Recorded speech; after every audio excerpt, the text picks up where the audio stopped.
ओम श्री गंगाई नाथाय नमः। जय श्री गुरुदेव, जय श्री दादा गुरुदेव जी। आप सभी का बहुत स्वागत है आज के इस सत्संग में। और मेरा नाम राजशिव है और मैं एक सिद्ध योग साधक हूँ। और आज का जो विषय है सत्संग का वो है बाहरी योग और आंतरिक योग। आज का जो विषय है सत्संग का वो बहुत महत्वपूर्ण विषय है। रोज़ ही मैं ये बात बोलता हूँ कि बहुत महत्वपूर्ण विषय है, और सच में सत्संग का हर विषय महत्वपूर्ण है। वो इसलिए कि साधक के लिए साधना की जो जानकारी है वो दो तरह की है। एक जानकारी बाहरी, जो हमें बाहर से मिलती है, पुस्तकों से मिलती है, और एक है आंतरिक, जो हमें अंदर से मिलती है। अंदर से जो जानकारी हमें मिलती है वो हमारे स्वाध्याय से मिलती है, हमारे खुद के निरीक्षण से मिलती है हमें। लेकिन कई बार हमारे अंदर कोई बहुत बड़ा बदलाव हो जाता है, लेकिन फिर भी हमें ऐसा लगता है कि क्या हो रहा है, हमें समझ नहीं आ रहा है। उस समय हमें बाहर की थोड़ी सी जानकारी अगर कहीं से मिले तो हम अपने अंदर के परिवर्तन को समझने में सफल हो जाते हैं। तो मैं जो सत्संग करता हूँ आप सबके लिए, ये हमें साधना को समझने में सहायता करता है। जो लोग ध्यान करते हैं, नाम जपते हैं और किसी न किसी योग में हैं, जब वो इस सत्संग को देखते हैं तो उन्हें ऐसा लगेगा कि ऐसा उनके साथ हो रहा है। जो लोग साधना में नहीं हैं उनके लिए ये सत्संग जो है ये मैच नहीं होता है, उन्हें ये सत्संग ठीक नहीं लगता है।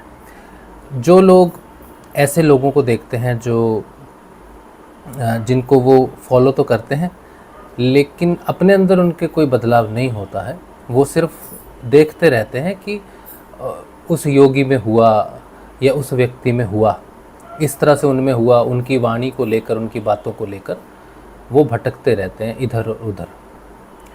लेकिन बड़े अफसोस की बात है कि कभी भी अंदर नहीं झांकते कि हम में कोई परिवर्तन हो रहा है कि नहीं हो रहा है। और ये भारत में ऐसी बहुत बड़ी संख्या है लोगों की, जो लोग अपने आप को समझते हैं कि वो आध्यात्मिक हैं, लेकिन परिवर्तन के नाम पर उनके पास या तो गीता की लाइनें रहती हैं कुछ, या फिर कबीर जी की कुछ लाइनें रहेंगी, या फिर किसी और की लाइनें रहेंगी, लेकिन अपना उनके पास कुछ भी नहीं होता और वो भटकते रहते हैं। तो ऐसे लोगों के लिए ये सत्संग किसी भी काम का नहीं है। लेकिन जो लोग बदलाव की तलाश में हैं, जो लोग ये सोचते हैं कि हमें अपने अंदर बदलाव चाहिए, जो स्वतंत्र होते हैं स्वयं को, वो ये नहीं देखते कि बाहर कौन है, क्या है, कौन से धर्म से है, कौन से पंथ से है, कौन सा किसका गुरु है, इस भेद में नहीं रहते। वो लोग स्वयं की जानकारी के लिए इधर उधर जाते हैं। जो व्यक्ति ओपन दिमाग से आता है, खुले दिमाग से आता है, सुनने के लिए आता है, उसे ज़रूर मिलता है सत्संग में कुछ ना कुछ।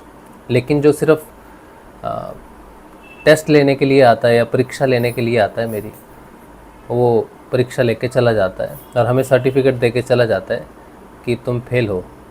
तो ऐसे मुझे बहुत सर्टिफिकेट मिल चुके हैं अभी तक और आगे भी मिलते रहेंगे। तो मैं आप सभी सुनने वालों से ये विनती करता हूँ कि आप साधना स्वयं करें, आप स्वयं नाम जपें, और जब आपको कोई अनुभव हो उसके बाद उस अनुभव से संबंधित आप जानकारी जानने के लिए आप जब प्रयास करेंगे तब आपको समझ में आएगा कि क्या हो रहा है। जब तक बदलाव नहीं आएगा अंदर, तब तक किसी का निरीक्षण, किसी का परीक्षण, किसी की परीक्षा नहीं करनी चाहिए आपको। ठीक है। अब आज का जो विषय है बाहरी योग और आंतरिक योग, हमारे गुरुजी ने हमें एक योग दिया और उन्होंने कहा कि ये पूर्ण योग है, इसमें सारे योग सम्मिलित हैं। और जब आप में परिवर्तन आने लग जाएंगे तब आपको जो सहायता मिलेगी समझने के लिए, या जब आप अपने आप को समझेंगे कि आप में कौन से परिवर्तन आ रहे हैं, तो पतंजलि अष्टांग योग में जो परिवर्तन लिखे हुए हैं वो परिवर्तन आप में आएंगे। लेकिन गुरुदेव ने हमें पतंजलि योग नहीं दिया, या पतंजलि योग की कोई विधि नहीं दी कि आपको पतंजलि योग को अनुसरण करना है। लेकिन गुरुदेव ने ये जरूर कहा कि आप में जो परिवर्तन आएंगे वो पतंजलि योग दर्शन के आधार पर आपको आएंगे। अगर आप पतंजलि योग दर्शन पढ़ोगे बिना योग के, तो वो आपको एक तिलिस्म की तरह लगेगा, कि आप क्या पढ़ रहे हो, ऐसी बातें तो सच हो नहीं सकती जैसी पतंजलि ऋषि ने लिखी हैं। लेकिन जब आप में परिवर्तन आएगा, जब आपके अंदर वो घटनाएं घटेंगी, उसके बाद आप जब पतंजलि ऋषि को पढ़ोगे तब आपको समझ में आ जाएगा कि आपके अंदर जो परिवर्तन आ रहा है वो सही दिशा में आ रहा है। तो जितने भी लोग साधना करते हैं, योग करते हैं, उनके लिए पतंजलि योग दर्शन बहुत ही मुख्य पुस्तक है। बहुत सारे योगी हुए हैं जिन्होंने अपने जीवन के ऊपर में या अपनी साधना के ऊपर में बहुत कुछ लिखा है, लेकिन पतंजलि योग दर्शन उन सबसे श्रेष्ठ है, उच्चतम है। तो कोई भी योगी हो, कोई भी किसी भी प्रकार का योग कर रहा हो, किसी भी पंथ से हो, अगर उसे योग की सच्ची जानकारी चाहिए तो उसे पतंजलि योग दर्शन का अध्ययन जरूर करना चाहिए। पतंजलि योग दर्शन मुख्य रूप से 2 भागों में विभाजित है। कोई भी योग 2 भागों में विभाजित रहता है। भगवान भी 2 भागों में विभाजित रहते हैं, शरीर भी 2 भागों में विभाजित रहता है। पहला भाग होता है सगुण साकार स्वरूप का और दूसरा होता है निर्गुण निराकार स्वरूप का।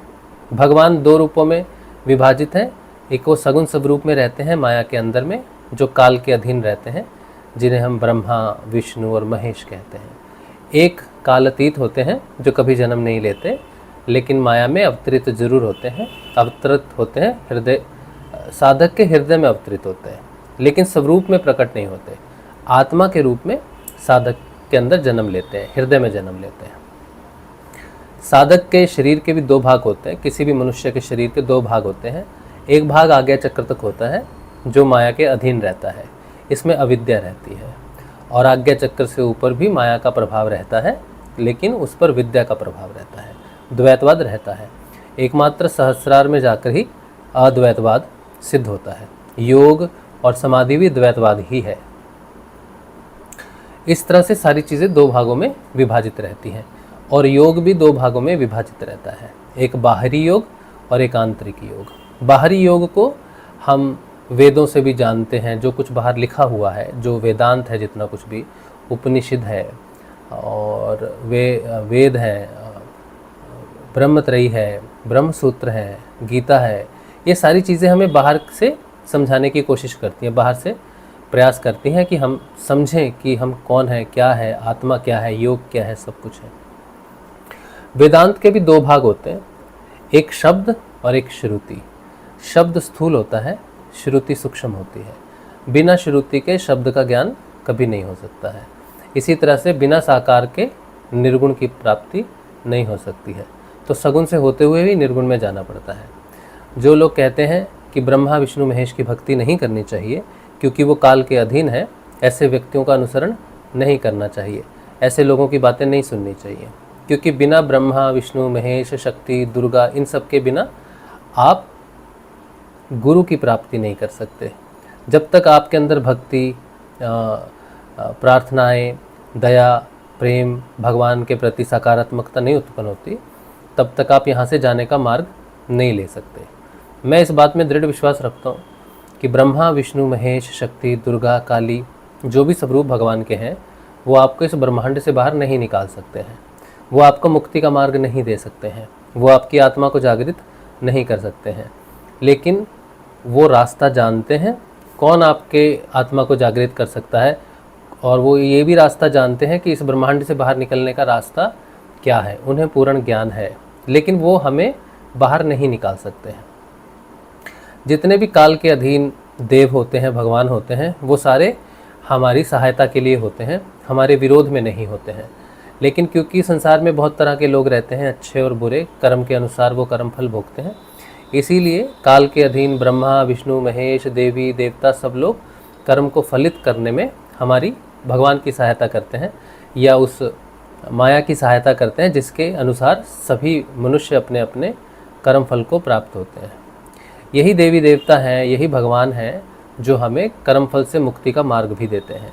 जब कोई मनुष्य अपनी इच्छाओं से, अपनी महत्वाकांक्षाओं से, अपनी आशाओं से, अपनी लालच से, इन सब से उठकर स्वयं को जानने के लिए प्रयास करता है, तब यही देवी देवताओं को प्रार्थना करने से ये सही मार्ग दिखाते हैं, और गुरु के स्वरूप में हमारे जीवन में परम चेतना का प्रवेश होता है। गुरु ही है जो माया में भी रहता है और माया के पार भी रहता है। इस माया से मायातीत जगत में जाने के लिए जो सेतु है वो गुरु है। बिना भगवान की प्रसन्नता के, जिन्हें हम काल अधीन कहते हैं, जिनकी उपासना के लिए मना किया जाता है, बिना इन सब की प्रसन्नता के गुरु की प्राप्ति नहीं हो सकती है। इनके मार्गदर्शन से, इनकी भक्ति से, इनके व्रत से, इनके नाम जप से ही हमारे अंदर वो पात्रता होती है, वो सकारात्मकता उत्पन्न होती है, जिसके कारण हम गुरु तक पहुंचते हैं। तो कभी भी इनका अपमान नहीं करना चाहिए। किसी महान संत ने अगर कुछ कहा भी है तो उसने जो कुछ कहा है उसकी पूर्ण जानकारी आप तक नहीं पहुंचाई गई है। किसी ने अपने बेनिफिट के लिए, अपने लाभ के लिए अधूरी जानकारी आप तक पहुंचाई है। मेरे अनुभव में यही आया है कि अगर भोलेनाथ नहीं होते, अगर शनिदेव नहीं होते, अगर सूर्यदेव नहीं होते, अगर शक्ति स्वरूप माँ नहीं होती, तो मैं कभी भी गुरु तक नहीं पहुंचता। मैंने इन्हीं की पूजा की, इन्हीं को जपा है, इन्हीं का ध्यान किया है, व्रत किया है, और मैंने गुरु की प्राप्ति के लिए इन्हीं से प्रार्थना की थी। भोलेनाथ से ही प्रार्थना की थी कि भोलेनाथ मुझे गुरु की प्राप्ति हो, ऐसा मुझे आशीर्वाद दो। जब तक मैं इनसे भौतिक चीज़ों की मांग करता रहा तब तक भौतिक चीज़ें मुझे मिलती रही। जब मैंने गुरु की प्राप्ति के लिए इनसे प्रार्थना की तो इन्होंने मुझे गुरु की प्राप्ति भी करवाई और समर्थ सद्गुरुदेव की प्राप्ति करवाई। उसके बाद समर्थ सद्गुरुदेव की प्रसन्नता होने के बाद मुझे यहाँ से बाहर जाने का रास्ता भी मिले, जिसे सुषुम्ना नाड़ी कहते हैं। इसीलिए किसी देवी देवता की, भगवान की उपासना का उपहास नहीं करना चाहिए, उन्हें छोटा नहीं मानना चाहिए। वो भी परमात्मा के स्वरूप हैं। जिस तरह से हर मनुष्य में, हर प्रकार के मनुष्य में परमात्मा वास करता है, वैसे ही देवी देवताओं में भी वही अंश वास करता है। भगवान श्री कृष्ण गीता में कहते हैं कि जो देवताओं को भजते हैं वो देवताओं को प्राप्त होते हैं, जो पितरों को पूजते हैं वो पितरों को प्राप्त होते हैं, और जो भी इनसे किसी भी प्रकार की महत्वाकांक्षा या आशा रखता है वो व्यक्ति मूर्ख है, क्योंकि इनके माध्यम से जो कुछ भी फल फलित होता है वो मेरी ही कृपा से होता है। इसलिए मुझे ही भजना चाहिए। तो भगवान ये कहते हैं कि देवी देवताओं की सहायता से भी आप इन तक पहुंचते हैं। भगवान ही हैं इनके अंदर जो फलित होते हैं, लेकिन आपको इनके स्वरूपों को इसलिए नहीं भजना चाहिए कि आप संसार में कुछ सुख उपलब्ध करना चाहते हैं, बल्कि इनको नमस्कार इसलिए करना चाहिए कि ये आपको उसका मार्ग दें जो इनके अंदर विद्यमान है, जो परमात्मा इनके अंदर विद्यमान है। देवी देवता सच्चे होते हैं, अच्छे होते हैं, कृपालु होते हैं, और जैसा आप मांगोगे उनसे अपनी तपस्या करने के बाद वैसा ही फल वो देते हैं। मैंने खुद भगवान शनि को भी मैंने पूजा है। भगवान शनि से जब मैंने जो मांगा मुझे वही मिला। जब मैंने उनसे कहा कि मुझे एक घर चाहिए, एक नौकरी चाहिए, मैंने उनकी पूजा की तो मुझे वही मिला। और जब समय आया जीवन में कि मुझे गुरु की आराधना करनी थी, तो शनिदेव के मंदिर में ही मैंने शनिदेव से कहा कि हे शनिदेव, आगे से मैं आपकी आराधना नहीं कर सकता हूँ, आपने मुझ पर बड़ी कृपा की है, भौतिक रूप से आपने बड़ा सहायता की, एक नौकरी मिली, घर मिला, वो भी उस समय जिस समय हमारी हालत बहुत ख़राब थी, आपने हमारी सहायता की है। लेकिन अब आगे जाने के मार्ग में दो रास्ते नहीं हैं, आपको और गुरु को दोनों को एक साथ लेके मैं नहीं चल सक रहा हूँ, क्योंकि मुझे ऐसे चिन्ह मिले शनिदेव की तरफ से कि उन्होंने साफ ये मुझे जब भी शनिदेव की पूजा में कोई गलती होती थी तो मेरे घुटनों पे चोट लगती थी। तो जब मैंने शनिदेव और गुरुदेव को एक ही साथ साधना सोचा कि दोनों एक ही हैं, तब मेरे घुटने पर चोट लगी थी। तो मैं समझ गया था कि दोनों एक स्वरूप में नहीं है, एक का कार्य संसार के अंदर है और एक का कार्य संसार से बाहर लेके जाना है। तो मुझे किसी एक को चुनना था। तो मैंने शनिदेव के मंदिर में जाकर उनसे प्रार्थना की कि आप मुझे अपनी भक्ति से, अपनी पूजा से मुक्त कर दें, क्योंकि अब मैं आत्मा की तरफ बढ़ना चाहता हूँ, मैं गुरु की तरफ बढ़ना चाहता हूँ। भगवान शनिदेव इतने दयालु हैं, उन्होंने मुझे उसी समय उनके मंदिर में ही अपनी आराधना से मुक्त किया, और उसी समय मुझे महसूस हुआ कि मेरी जो चेतना है, जो मेरी रीढ़ की हड्डी है, उसके अंदर एक बिजली की तरह एक करंट दौड़ा, और आज्ञा चक्र में मैंने वो अनुभव किया। वो एक क्षण के लिए हुआ था और वो शनिदेव के मंदिर में ही हुआ था। उस दिन से मुझे ये पता चला कि हम देवी देवताओं की आराधना से, हम देवी देवताओं की पूजा से, अर्चना से बंधे रहते हैं। और जब तक हम देवी देवताओं से, पितरों से, बाहर की आराधनाओं से बंधे रहते हैं, तब तक गुरु कितना भी समर्थ क्यों ना हो, हम अंदर नहीं जा सकते, क्योंकि गुरु तब तक प्रतीक्षा करता रहता है जब तक हम बाहर के सारे बंधनों को नमस्कार करके आंतरिक रूप से प्रवेश करने के लिए पूर्ण रूप से स्वतंत्र नहीं होते। ये मेरे खुद का बहुत बड़ा अनुभव है। मैं इसे बार बार बताता हूँ लोगों को, क्योंकि बहुत सारे लोग, हर दिन तो लोग नहीं जुड़ते हैं। तो मैं ऐसे बोलता रहता हूँ कि देवी देवता बुरे नहीं होते। आपके घर में देवी देवताओं की तस्वीर है, किसी की भी तस्वीर है, तो उनमें कोई दोष नहीं है, दोष हम में है। हम ही उनसे आत्मा का मार्ग नहीं मांगते, हम ही उनसे अपने घर का सुख मांगते हैं, धन मांगते हैं, नौकरी मांगते हैं, हम अपने बच्चों की शादी मांगते हैं, उनकी परीक्षाओं में वो सफल हो जाए, हमारा ये कार्य हो जाए। हम सिर्फ और सिर्फ उनसे भौतिक चीज़ें मांगते हैं। लेकिन देवी और देवता हमें वो मार्ग भी प्रदान करते हैं जिस मार्ग पर चलकर हम आत्म दर्शन करके इस ब्रह्मांड से बाहर निकल सकते हैं। इसीलिए आप किसी ऐसे व्यक्ति की बात पे यकीन मत करो कि ये काली हैं, इनकी पूजा करने से आपको अनिष्ट होता है। आप इनको नमस्कार करोगे और मार्ग पूछोगे तो मार्ग मिलेगा, ज़रूर मिलेगा।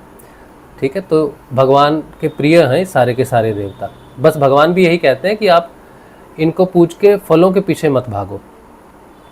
ठीक है, क्योंकि देने वाला मैं ही हूँ, तो मुझे डायरेक्ट तुम भजो।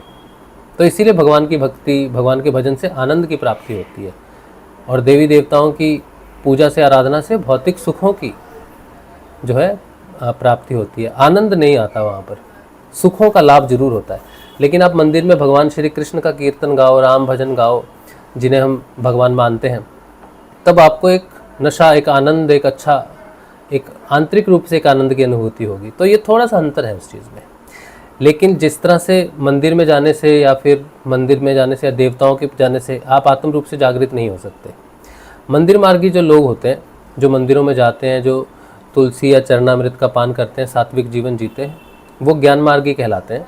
वो ज्ञान मार्गी इसलिए कहलाते हैं क्योंकि वो अपनी बुद्धि से निर्णय करते हैं कि मुझे व्रत करना है, मुझे एकादशी करनी है, मुझे जनेऊ पहनना है, मुझे भगवान को ये भोजन लगाना है। तो उनकी जितनी सोच समझ शक्ति होती है और जितना कुछ भी धार्मिक ग्रंथों में लिखा होता है, उनको पढ़ने के बाद और उनको समझने के बाद अपनी बुद्धि से, अपने ज्ञान से भगवान का अनुसरण करते हैं। पाप और पुण्य का ध्यान रखते हैं, दान और धर्म का ध्यान रखते हैं। ऐसे लोग ज्ञान मार्गी होते हैं। ज्ञान मार्गी वो व्यक्ति नहीं होता जिसे आत्मज्ञान हो या जो आत्मा के संबंध में बात करे। ऐसे व्यक्ति को ज्ञान मार्गी नहीं कहते। ठीक है, ज्ञान मार्गी का मतलब है भगवान का अनुसरण करना रीति रिवाज के हिसाब से, शास्त्रों के, शास्त्र मत से जो अनुसरण करता है उसे ज्ञान मार्गी कहते हैं। और दूसरा होता है निष्काम मार्गी। निष्काम मार्गी शास्त्रों को फॉलो नहीं करता है, वेदों में क्या लिखा है उसको फॉलो नहीं करता है, वो गुरु का अनुसरण करता है। जैसा गुरु तपस्या बताता है, जैसा गुरु नाम जप बताता है, वो गुरु के बताए अनुसार करता है। वो खुद अपनी बुद्धि से कुछ भी परिवर्तन करने की कोशिश नहीं करता। किसी प्रकार का व्रत करना है, किसी प्रकार की एकादशी मनानी है, किसी प्रकार का कोई जप करके या अखंड जप करके, या कुछ नंबरिंग सिस्टम है, 10 लाख जप, 15 लाख जप, सुबह 10 माला, 15 माला, इस तरह से वो अपनी बुद्धि से नहीं करता है। गुरु बताता है कि ये नाम जप और ये ध्यान तुमको करना है, ये तुम्हें आत्म जागृति के मार्ग पर लेके जाएगा। तो जो निष्काम मार्गी होते हैं वो ध्यान मार्गी होते हैं, वो ध्यान में जाने के लिए आगे आते हैं। तो ये कुछ चीज़ें हैं, बेसिक चीज़ें होती हैं जो आपको, जब आप नए नए साधना में आओगे तो आप में थोड़ा सा ये चीज़ रहेगी, देवी देवताओं को कैसे देवी देवताओं से, क्योंकि जो भी यहाँ तक पहुँचता है गुरु तक, वो देवी देवताओं से होकर ही आता है। और ऐसा कोई भी व्यक्ति नहीं है जो भगवान की किसी न किसी रूप में पूजा नहीं करता था और डायरेक्ट गुरु के पास आ जाता है। वो कहीं ना कहीं आराधना करके ही आता है, सगुण साकार की आराधना करके ही, उनकी प्रसन्नता होने के बाद ही गुरु तक पहुंचता है। इसीलिए आप सबका सम्मान करें, मैं इतना कहना चाहता हूँ। आज का जो ये सत्संग है, इसका वैसे मुख्य रूप तो ये बाहरी और आंतरिक योग है। और जैसा मैंने शुरू किया था कि पतंजलि योग दर्शन जो है ये 2 भागों में विभाजित है। पहला स्थूल भाग है,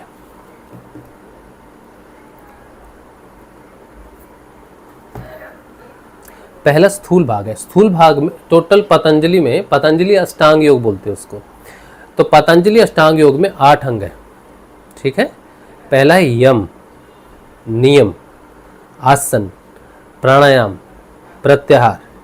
ये 5 स्थूल है, बाहरी है। इन्हें बाहर से, हठ से सिद्ध किया जा सकता है। जैसे आप इस तरह फोटो देख रहे हैं ना, ये हठ योगी हैं। ये हठ योगी जो है ये 5 अंगों को सिद्ध कर सकते हैं। यम क्या होता है? यम के 5 नियम होते हैं। ठीक है, सत्य, अस्तेय, मैं मेरे पास ये पुस्तक है,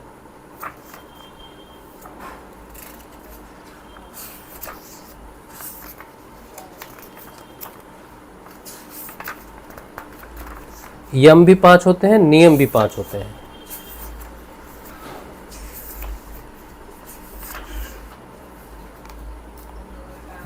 कहाँ है? सत्य अस्ते, मुझे याद नहीं आता जल्दी जल्दी।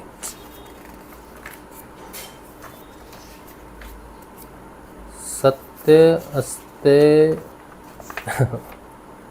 जितना मैं जोर देता हूँ याद करने के लिए उतना ही मेरे को याद नहीं आता है। बुद्धि मेरी काम ही नहीं करती। जो सरलता से चलता चले। पता नहीं कहाँ है, आप में से कोई लिख देना प्लीज। यम 5 होते हैं और नियम भी 5 होते हैं, मिल नहीं रहा मुझे भी, पता नहीं कहाँ है। नियम भी 5 होते हैं।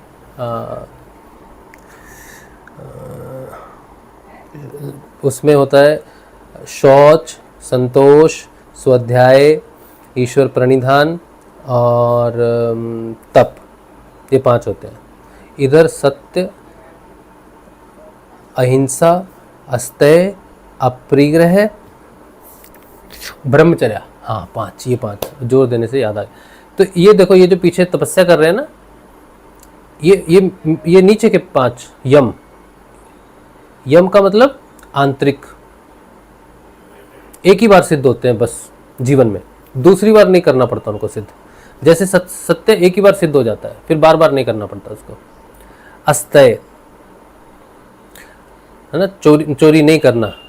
अपरिग्रह, जरूरत से ज़्यादा इकट्ठा नहीं करना। ब्रह्मचर्या मतलब कि स्वयं के प्रति ब्रह्मव्रत रहना। ब्रह्मचर्या का व्रत लोग ये सोचते हैं कि सहवास नहीं करना, सेक्सुअल एक्टिविटी में इन्वॉल्व नहीं होना। लेकिन किसी की शादी हो गई है और वो अपने पति के प्रति या पत्नी के प्रति एकनिष्ठ है, वो ब्रह्मचर्य कहलाएगा। ठीक है, तो इस तरह से ये एक ही बार में, जीवन में एक ही बार सिद्ध करने पड़ते हैं, 2 बार नहीं करने पड़ते। तो यम महाव्रत। फिर होता है नियम, वो होता है नित्य यम, जिन्हें रोज सिद्ध करना पड़ता है। शौच, रोज शौच करना पड़ता है। स्वाध्याय, रोज स्वाध्याय करना पड़ता है। तप, तपश्चर्या रोज करना पड़ता है। संतोष, अलग अलग चीज़ों में संतोष नियमित रूप से प्रकट होता है, करना पड़ता है। और फिर ईश्वर प्रणिधान, जीवन जब तक चलता है तब तक हम यही मानते हैं कि सब जगह ईश्वर का ही वास है। तो यम एक बार, नियम बार बार, जीवन का नियम चलता जैसे। फिर उसके बाद ये सिद्ध करते हैं यम नियम आसन, जैसे ये अभी शीर्षासन में है, इस तरह से कोई ऐसा आसन सिद्ध करेंगे जिसमें 5 घंटे, 6 घंटे, 10 घंटे ये लोग बैठ सकते हैं। तो उसमें बहुत प्रयास करना पड़ता है। और फिर यम नियम आसन, फिर प्राणायाम करते हैं। प्राणायाम से अपनी नाड़ियों का शोधन करते हैं, अलोम विलोम, कपालभाति, वो सारी चीज़ें करते हैं। फिर आता है प्रत्याहार। प्रत्याहार में इंद्रियों को अंतर्मुखी करते हैं। जो इंद्रियां बाहर भाग रही हैं विषयों के पीछे में, उनको अंतर्मुखी करते हैं। कि विषयों को देख के आँख ने देखा, आँख को बड़ा पसंद आया, नहीं। कानों ने सुना, बड़ा अच्छा लगा, नहीं। जीवा ने टेस्ट किया, बड़ा अच्छा लगा, नहीं। स्पर्श हुआ, कुछ बड़ा अच्छा लगा, नहीं। तो ये अपनी इंद्रियों को, मन को अंतर्मुखी करते हैं, बाहर भागने से रोकते हैं। तो रोकने के लिए प्राण को रोकते हैं। इंद्रियां, मन तो रुकता नहीं है, तो प्राणों को रोक लेते हैं, कुंभक लगा लेते हैं, रेचक लगा लेते हैं, उतनी देर तक फिर अपनी इंद्रियों को कंट्रोल करते हैं। तो ये जो 5 अंग होते हैं, इन्हें बाहरी योग कहते हैं। आजकल सारी दुनिया बाहरी योग में है और सोचते हैं कि हम योग में हैं। वो योग नहीं, बाहरी योग है, हठ योग भी कहा जाता है। और जो आंतरिक योग होता है, उसमें पतंजलि अष्टांग योग के बचे हुए 3 अंग, धारणा, ध्यान, समाधि, तो ये 3 होते हैं। तो धारणा जो होती है, ये सूक्ष्म अंग है, इसको सिद्ध नहीं किया जा सकता। इसको किसी भी प्रकार से धारणा को बाहर से सिद्ध नहीं किया जा सकता कि ऐसा कर लेंगे तो धारणा पक्की हो जाएगी, वैसा कर लेंगे तो धारणा पक्की हो जाएगी, ऐसा जीवन जिएंगे, सात्विक जीवन जिएंगे तो धारणा पक्की हो जाएगी। नहीं, धारणा को कुछ भी करके पक्का नहीं किया जा सकता है। धारणा पक्की होती है इन 5 अंगों के सिद्ध हो जाने से। जो फल मिलता है वो धारणा है। तो ये 5 सिद्ध नहीं होंगे तो धारणा नहीं मिलेगी। तो 5 अंगों की पूर्ति, 6ठे अंग का जन्म, सूक्ष्म अंग, वो आंतरिक है। जब धारणा पक्की हो जाती है फिर जन्म होता है ध्यान का, और जब ध्यान पक्का हो जाता है, गूढ़ा हो जाता है, गहरा हो जाता है, फिर जन्म होता है समाधि का। फिर समाधि के दो रूप होते हैं, एक होता है सबीज समाधि, जिसमें योगी अपने कर्मों से ऊपर तो उठ जाता है लेकिन नीचे गिरा तो वापस कर्मों में गिर सकता है। फिर उसे जाना है निर्बीज समाधि में। निर्बीज समाधि में अपने सारे जितने भी बीज हैं जो जन्म का कारण बन सकते हैं, अच्छे बुरे कर्म, सात्विक कर्म, तामसिक कर्म, राजसिक कर्म, जो भी कर्म होते हैं 3 प्रकार के, उन तीनों कर्मों के बीज को नष्ट कर देता है। जब उसका बीज नष्ट हो जाता है तब उसके मन का क्षय हो जाता है। जब मन का क्षय हो जाता है फिर उसके बाद कभी भी जन्म नहीं होता है। मन के क्षय को ही मोक्ष मान सकते हो आप। तो इस तरह से अष्टांग योग में यम से लेकर मोक्ष तक जाने की जो विधि है वो इस पतंजलि अष्टांग योग की पुस्तक में 4 मुख्य चैप्टर में विभाजित की हुई है। पहला भाग आता है समाधिपाद का। समाधिपाद में बताया जाता है कि क्या चीज़ है, मतलब सिद्ध योग योग क्या है, उसमें क्या क्या मिलता है, कैसे मिलता है, एक मतलब एक ओवरव्यू है समाधिपाद में। फिर आता है साधनपाद। साधनपाद से शुरू होती है तपस्या। साधनपाद से जो साधनपाद आता है वो साधनपाद में जैसे सबसे पहला सूत्र आता है तप, स्वाध्याय और ईश्वर प्रणिधान, ये 3।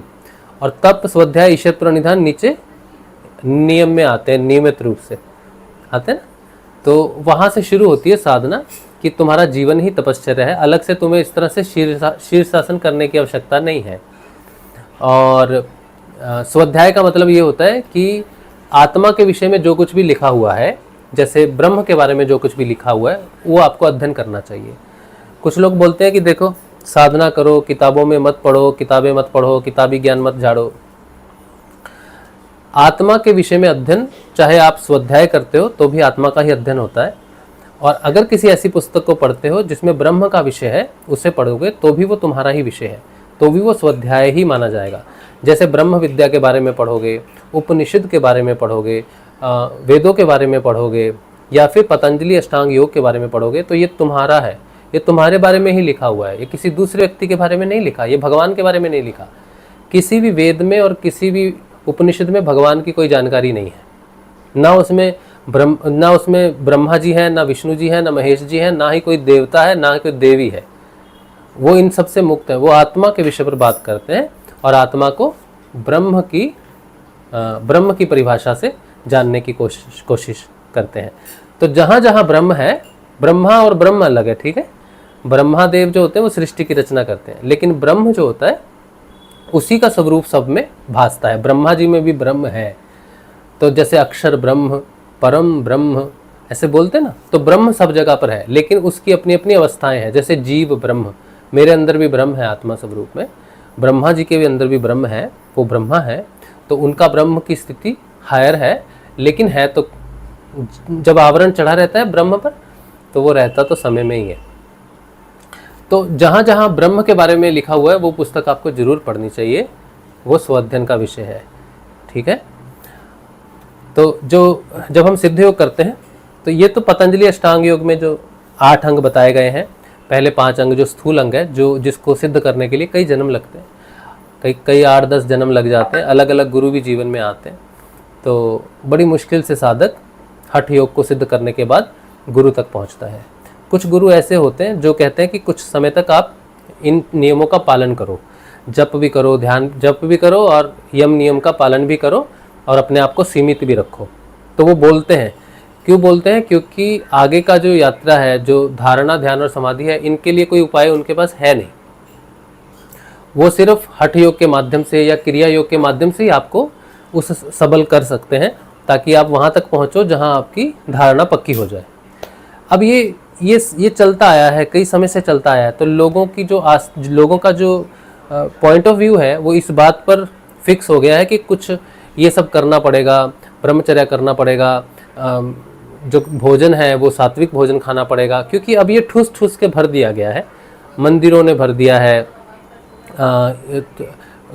धार्मिक पुस्तकों ने भर दिया है, और पाप और पुण्य के चक्कर ने ये सब भर दिया है। मनुष्य के अंदर में। अब समय ऐसा आ गया है कि आपको ये जानने की आवश्यकता है कि जब जो समर्थ सदगुरुदेव होते हैं वो जब किसी योग की दीक्षा देते हैं, जैसे गुरुदेव ने हमें योग की दीक्षा दी, पूर्ण योग की दीक्षा दी, तो उन्होंने हमसे कहा, मतलब अपने सारे शिष्यों से कहा कि जो योग तुमको होगा वो पतंजलि अष्टांग योग के नियम से ही होगा। यम भी सिद्ध होगा, नियम भी सिद्ध होगा, प्राणायाम भी होगा, आसन भी होगा, प्राणायाम भी होगा, प्रत्याहार भी होगा, लेकिन इसको तुमने खुद नहीं करना है। तुमने खुद कोई भी शीर्षासन लगाना है, पद्मासन लगाना है, ऐसा नहीं करना है। यम पर तुमने काम नहीं करना है कि तुम सत्य बोलने चले गए, तुम अपरिग्रह पर चले गए, तुम ब्रह्मचर्या करने लग गए, ठीक है, तपश्चर्या कोई करने लग गए। तुमने कुछ भी नहीं करना है। ना तो तुमने यम सिद्ध करना है, ना तुमने नियम सिद्ध करना है, ना तुमने कोई आसन लगाना है, ना तुमने कोई प्राणायाम करना है, ना ही अपनी तरफ से कोई अपनी इंद्रियों को कंट्रोल करने की कोशिश करनी है कि ये मत खाओ, वो मत खाओ, इधर मत जाओ, उधर मत जाओ, ऐसा तुमने कुछ नहीं करना है। तो गुरुदेव की स्ट्रिक्ट इंस्ट्रक्शन है कि बाहरी योग में तुमने कुछ नहीं करना है। बाहर से तुमने जो कुछ भी करना है वो सिर्फ और सिर्फ जो नाम मैं तुमको बताऊंगा तुमने वो नाम जपना है। और अगर मुझ में सामर्थ्य है, ये गुरु जी के शब्द है, गुरु जी कहते हैं अगर मेरे में सामर्थ्य है तो तुम्हारा काम हो जाएगा। अब ये इतनी बड़ी बात है जो गुरु जी के मुख से निकली है कि मेरे में सामर्थ्य है तो मैं तुम्हारा काम कर दूंगा। तुमने बस मेरी आज्ञा का ये पालन करना है कि जो नाम मैं तुमको दूंगा उसे तुमने मन ही मन में जपना है और 2 समय मेरी तस्वीर का ध्यान करना है, तो तुम्हारा काम मैं कर दूंगा अगर मुझे सामर्थ्य है तो गुरु जी कहते हैं जब तुम पात्र सिद्ध हो जाओगे, कोई श्लोक अभी ये बात गुरुदेव ने कह दी कि तुम्हें नाम जपना है, ध्यान करना है, तुम्हारा काम मैं कर दूंगा।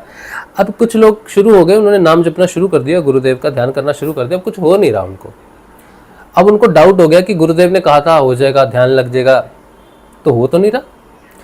तो गुरुदेव के पास तो फिर सभी लोग आते हैं ना, अब सभी तो बेचारे समझ नहीं पा रहे उस चीज़ को। तो गुरुदेव को आके पूछते हैं कि गुरुजी कुछ हो नहीं रहा, ध्यान ही नहीं लग रहा, आप तो आगे चक्कर पर दिखते नहीं हो, तो कब होगा, कितना समय लगेगा। वो तो गुरुजी है, उनसे तो सभी पूछ सकते हैं, मैं तो उनका शिष्य हूँ। और लोग तो मुझसे, और गुरु भाई जो है, गुरु भाई ने वो मुझसे पूछते हैं गुरु भाई हमारा ध्यान कब लगेगा। अब ये इतनी विचित्र प्रश्न है, इतना विचित्र प्रश्न है कि मुझे कैसे पता तुम्हारा ध्यान कब लगेगा। मैं कौन हूँ और मैं कैसे बताऊंगा तुमको कि तुम्हारी क्या स्थिति है, तुम नाम कितना जपते हो, तुम्हारी पात्रता क्या है, तुम कौन हो, मैं नहीं जानता। सीधा फोन पे मैसेज करते हैं गुरु भाई हमारा ध्यान कब लगेगा। मतलब वो ये समझते हैं कि हम कोई हम अंतर्यामी हैं। अगर ये बात कर भी रहे हैं, योग की बात कर रहे हैं, परिवर्तन की बात कर रहे हैं, तो हमें कैसे पता कि दुनिया में क्या हो रहा है। हम गुरु थोड़ी हैं। हम गुरु को उसके शिष्यों की जानकारी होती है कि कौन सा शिष्य क्या करता है, एक शिष्य को जानकारी नहीं हो सकती ना। तो गुरु जी के पास जब ये सब लोग आते थे कि हमारा ध्यान कब लगेगा, हमारा ध्यान कब लगेगा, तो गुरु जी समझ गए कि ये अब इन्हें क्या ही बताएंगे कि ध्यान कब लगेगा, इनका कर्म प्रारब्ध है। तो गुरु जी ने 2 जगह पे 2 चीज़ें बोली। पहली उन्होंने बोली कि देखो बेटा, सिद्ध योग में 5, ये जो सिद्ध योग है इसमें 5 प्रकार से तुम्हारे जीवन में परिवर्तन आता है।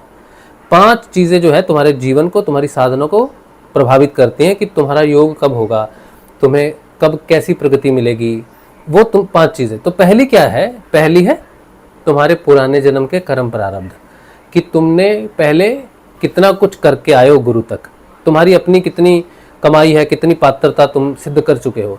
तो सबसे पहले तुम्हारे पुराने जन्म के कर्म प्रारब्ध तुम्हें गुरु तक लाते हैं और फिर आगे की यात्रा में भी प्रभावित होते हैं। दूसरा, जप। तुम जप कितना करते हो, तुम जप के प्रति कितने समर्पित हो, और एक ही मंत्र जपते हो कि नहीं, या 10-10 जपते हो, ये भी वो भी जपते हो। तो जप कितना पवित्र हो रहा है, जप कितना हो रहा है तुम्हारा, कितने तुम समर्पित होकर जप कर रहे हो। और तीसरा है तप। तप का मतलब होता है एक्सेप्टेंस। तप का मतलब होता है कि हमारा जो जीवन है, कुछ लोग कहते हैं कि मेरी पत्नी मुझे साधना नहीं करने देती, मेरे पति देव नहीं करने देते, मेरे बच्चे नहीं करने देते, मेरे घर वाले नहीं करने देते, ये बड़े विरोधी हैं, वो बड़े विरोधी हैं, मैं जॉब में रह के नहीं कर सकता, मैं इसमें नहीं कर सकता। तो साधना में जो विघ्न आते हैं हमारे जीवन में, वो तप का हिस्सा है। वो जलाते हैं ना हमको, ये परेशान कर रहा है, वो परेशान कर रहा है, बैठने नहीं दे रहा, जप नहीं करने दे रहा, ये काम है, वो काम है, तो वो हमारा जीवन का तप है। जैसे मैं अभी आपको बताता हूँ, अभी एक मैसेज आया था ऊपर, ये मैसेज है शान से। इन्होंने लिखा था शुरू करें बड़े भाई, मतलब हम आज सत्संग में लेट है, मैंने कहा था 7:30 शुरू होगा, फिर 7:30 नहीं हुआ, थंबनेल बनाने में समय लग गया, तो मैंने 8 बजे लिखा, 8 बजे भी शुरू नहीं हुआ, 8:30 बजे शुरू हुआ। तो 8:30 बजे शुरू इसलिए हुआ क्योंकि मैं तो ग्रस्त व्यक्ति हूँ, तो मैंने तो शुरू कर देना था, तो घर वालों ने कहा कि थोड़ा ये काम है, बाहर जाना है, तो ये काम कर दो। अब मैं ग्रस्त में हूँ, इधर मैं सत्संग करना चाहता हूँ, गुरु जी का सत्संग करेंगे, और उधर मुझे कहा जाता है कि तुम बाहर जाके जरा ये काम करके आओ। तो अब मुझे क्या करना चाहिए, मुझे पहले ग्रस्त जीवन में काम करना चाहिए, मुझे वो सारे काम करके आने चाहिए, उसके बाद जब मैं फ्री हो जाऊंगा, तो मैं फ्री हो गया 8:30 बजे तक, तो मैंने 8:30 बजे सत्संग शुरू किया। तो ये मेरे जीवन का तप है कि मुझे बड़ी सहजता से वो काम करने को नहीं मिल रहा है जो मेरी साधना के साथ संबंधित है। इसी तरह से आपके जीवन में आप ध्यान करने बैठोगे तो कोई घर का आदमी हो, बाहर का आदमी हो, आपको बोलेगा फिर से बैठ गया ध्यान करने, अब बैठा रहेगा ध्यान करने, अब पढ़ाई मत करना, अब ये मत करना, अब नौकरी पे मत जाना, अब बाजार मत जाना, यही तुम करते रहते हो, गुरुजी से कुछ होता तो है नहीं, कुछ परिवर्तन तो तुम्हें होता नहीं है। तो इस तरह से तुम्हें ताने मारे जाएंगे, तुम्हें बहुत कुछ। तो उस जब वो ताने तुमको मारे जाएंगे, तब तुम कितने शांत रहते हो और भगवान को उस समय अनुभव करते हो कि भगवान आप ही हो जो अलग अलग रूप से हमारी परीक्षाएं लेते हैं, कि हम साधना करने बैठे तो हम कितने शांत हैं। हम में एक्सेप्टेंस होनी चाहिए कि ईश्वर की इच्छा के बिना कुछ भी नहीं होता है। तो तप क्या करता है, हमें प्योरीफाई करता है, हमें शांत करता है अंदर से, क्योंकि तप का मुख्य कारण है तुमको डिस्टर्ब करना, जलाना। लेकिन जैसे जैसे तुम नाम जपोगे और जैसे जैसे ईश्वर की इच्छा ही तुम्हारे लिए सर्वोपरि हो जाएगी, फिर तुम्हें लगेगा कि ईश्वर ही है जो चूटी काट रहा है, ईश्वर ही है जो धक्का मार रहा है, ईश्वर ही है जो इधर से परेशान कर रहा है कि देखें बैठ क्या करता है क्या नहीं करता है। तो जो काम तुम बैठ के कर सकते हो वो चलते चलते भी कर सकते हो, झाड़ू लगाते भी कर सकते हो, बर्तन मांजते भी कर सकते हो, साइकिल चलाते हुए, स्कूटर चलाते हुए, हवाई जहाज चलाते हुए, कोई भी काम करते समय तुम मन ही मन में जप कर सकते हो।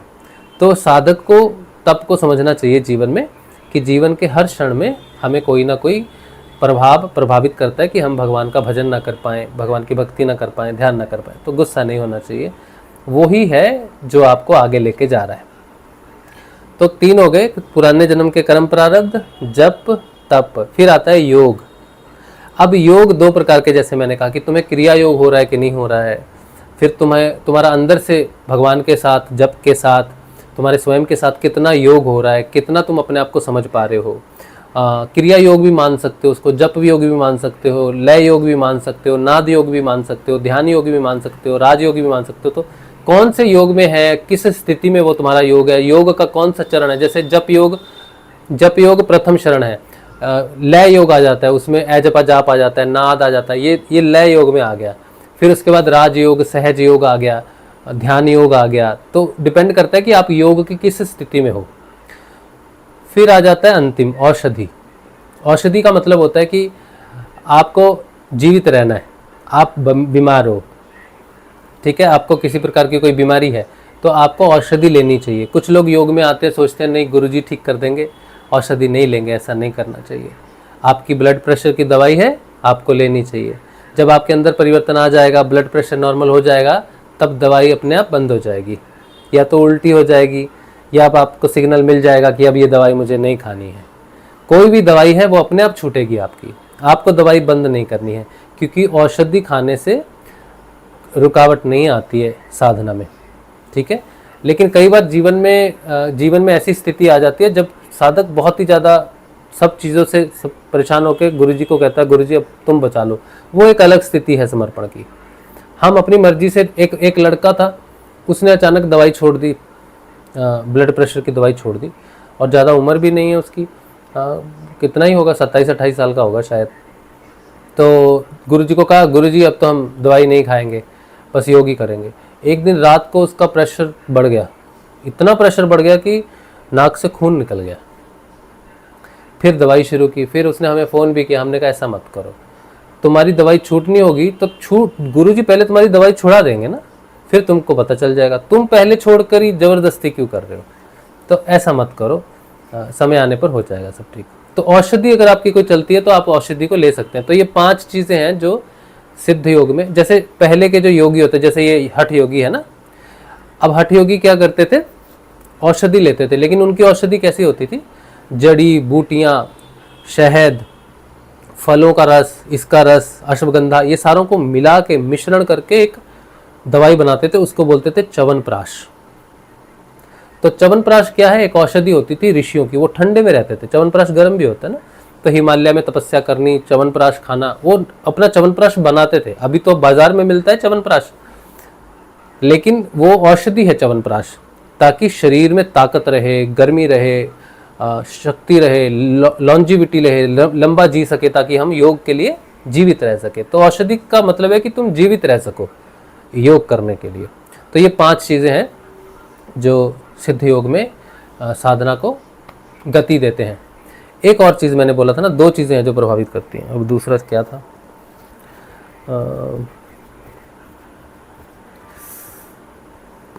2 थे, 2 भूल गया। एक तो ये यम नियम आसन, हाँ दूसरा प्रश्न ये था कि साधक बोलते थे कि गुरुजी हमें कब बदलाव आएगा, हमारा ध्यान कब लगेगा, ये कब होगा। तो गुरुजी ने पहली बात तो ये कही कि ये 5 चीज़ों से प्रभावित होता है, डिसाइड होगा कि तुम्हारा क्या है क्या नहीं है। फिर दूसरा कहते थे, राजा जनक की उदाहरण देते थे। तो राजा जनक ने एक बार, उसको राजा था ना जनक, तो उसको ये लगा कि शास्त्रों में लिखा हुआ है कि जो आत्मज्ञान है, तत्व ज्ञान है, वो एक क्षण में होता है, एक क्षण में होता है। तो उसने कहा मुझे कैसे होगा एक क्षण में? तो उसने जितने भी उसके जो गुरु थे, मतलब पंडित वगैरह थे, उन सबको बुलाया और उनसे पूछा उन्होंने कि ये देखो शास्त्र में लिखा है कि एक क्षण में तत्व ज्ञान हो जाता है, तो तुम में से जो भी मुझे एक क्षण में तत्व ज्ञान दे सकता है, वो चांदी का एक बैठने का बना दिया था उन्होंने, वो इस चांदी के सिंहासन पर आके चांदी के आसन पर आकर बैठ जाएगा। अब सबने सोचा कि, और बोला कि अगर तुमने मुझे तत्व ज्ञान नहीं दिया एक क्षण में, तो फिर तुम्हें उसका परिणाम भी भोगना पड़ेगा। तो अब ये जितने भी बेचारे हैं, गुरु हैं, इनको तत्व ज्ञान है नहीं, तो ये कोई बैठ नहीं रहा। फिर गुरु आते हैं, उनका नाम है अष्टवक्र। अष्टवक्र को उनके पिताजी ने श्राप दिया था कि तू 8 जगह से टेढ़ा पैदा होगा। तो वो 8 जगह से टेढ़े थे, लाठी लेके चल के आते, और जितने भी गुरु होते हैं वो उनको देखकर हंसते हैं सारे कि देखो ये टेढ़ा मेढ़ा सा व्यक्ति, बच्चा, उनकी उम्र भी ज़्यादा नहीं थी, अब ये आया है और ये राजा को तत्व ज्ञान देगा। तो वो सारे उस पर हंसते हैं। तो अष्टावक्र राजा जनक से कहते हैं कि राजा, तुझे जो तत्व ज्ञान चाहिए, तू इन लोगों से उम्मीद कर रहा है जो मेरे शरीर को देखकर हंस रहे हैं? इनसे पूछो कि ये किस पर हंस रहे हैं, मेरे शरीर पर हंस रहे हैं या मुझे बनाने वाले पर हंस रहे हैं?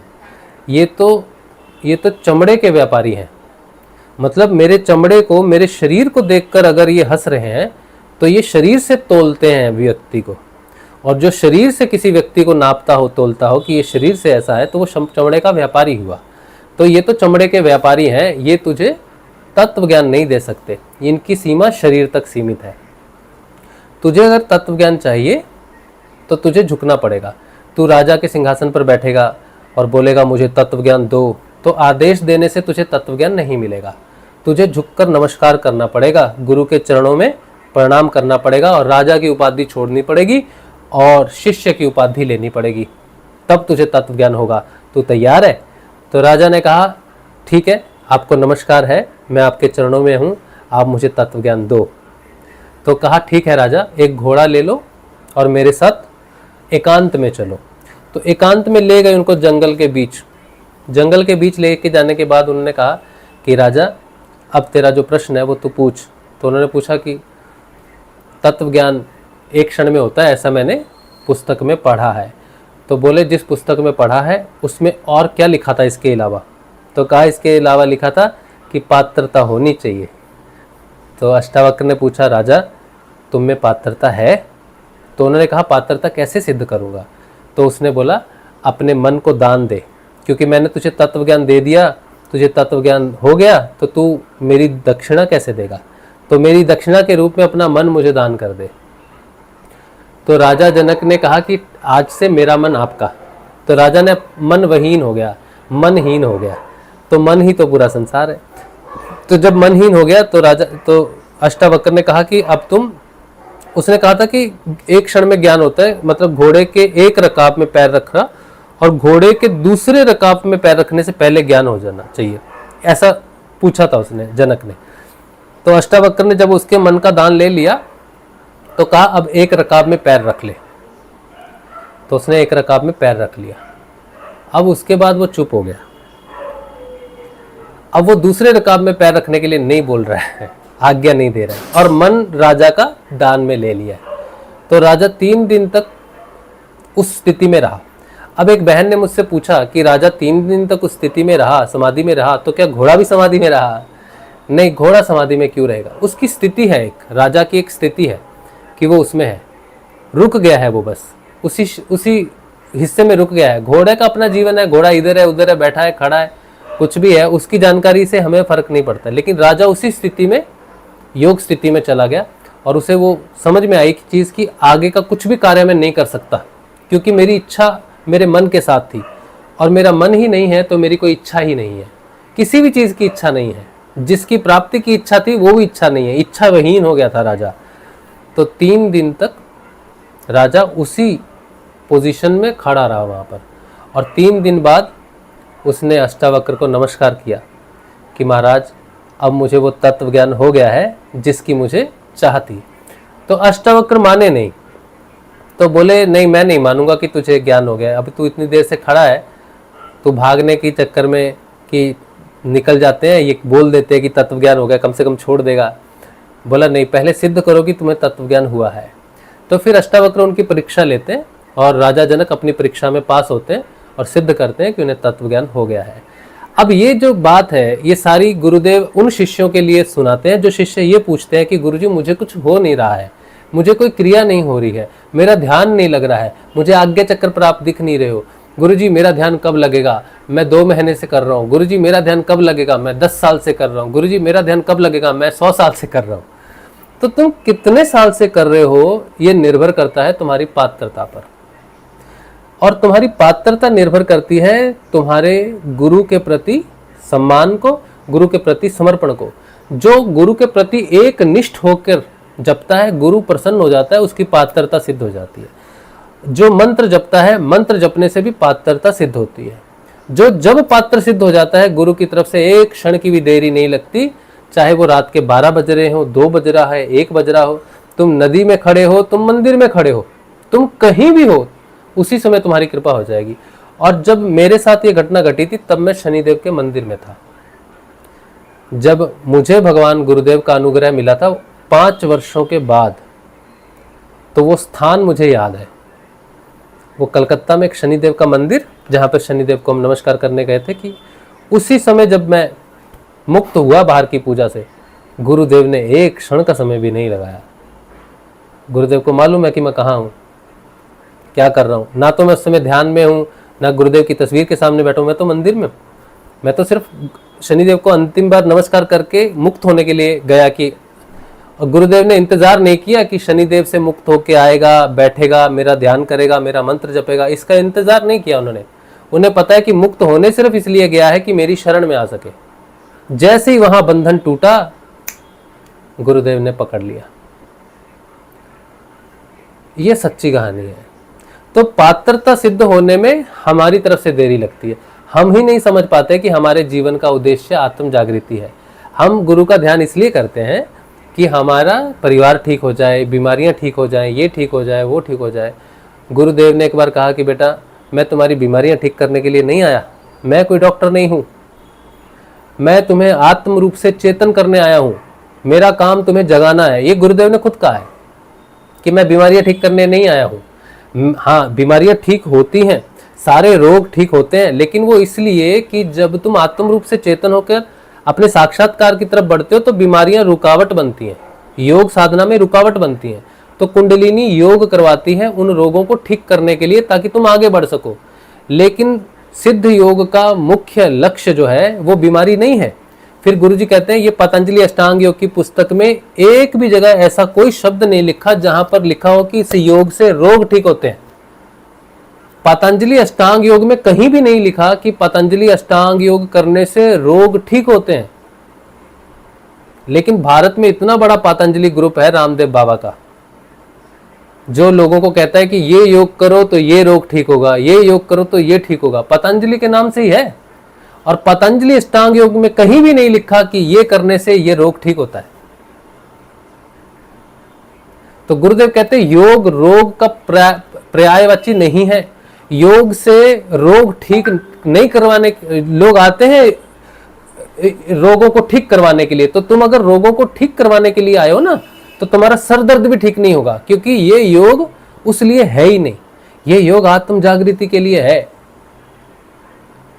तुम्हें मैं नाम जप दे रहा हूं, ध्यान दे रहा हूं, इस नाम जप और ध्यान से तुम्हारी पात्रता सिद्ध होगी। तुम्हारा सारा काम मैं खुद करूंगा, तुम सिर्फ मेरे प्रति समर्पित हो जाओ। यम नियम आसन प्राणायाम प्रत्याहार को सिद्ध करने के लिए बड़े बड़े योगी अपने शरीर को सुखा देते हैं, कई जन्मों तक गुफाओं में, कंदराओं में, हिमालय में तप करते हैं, ताकि हम कुंडलिनी शक्ति को सहन करने के लायक हों। तब भी कुंडलिनी की शक्ति को सहन नहीं कर सकते। और गुरुदेव जब समर्थ होते हैं तो कुंडलिनी उनके अधीन रहती है। गुरु की इच्छा के अनुसार कुंडलिनी कुछ भी नहीं करती। एक गुरु बहन ने मुझे 3-4 दिन पहले नई जुड़ी, तो उन्होंने कहा, उनका प्रश्न कितना सुंदर है। मुझे कहती हैं कि भैया हम आपसे एक प्रश्न पूछ रहे हैं, आप बुरा मत मानना, कि आपके माध्यम से हमें गुरुदेव की जानकारी मिल रही है। आप तो गुरुदेव की संस्था से जुड़े नहीं हुए, अलग से प्रचार कर रहे हो, और संस्था भी जो प्रचार कर रही है उस वहां भी गुरुदेव है नहीं। तो गुरुदेव तो शरीर में ही नहीं है। अब आपके कहने से या संस्था वालों के कहने से अगर हम ये योग करना शुरू कर दें और हमें कोई समस्या हो जाएगी तो कौन बचाएगा? गुरु तो है नहीं। कितना सुंदर प्रश्न है, लॉजिकल प्रश्न है ना।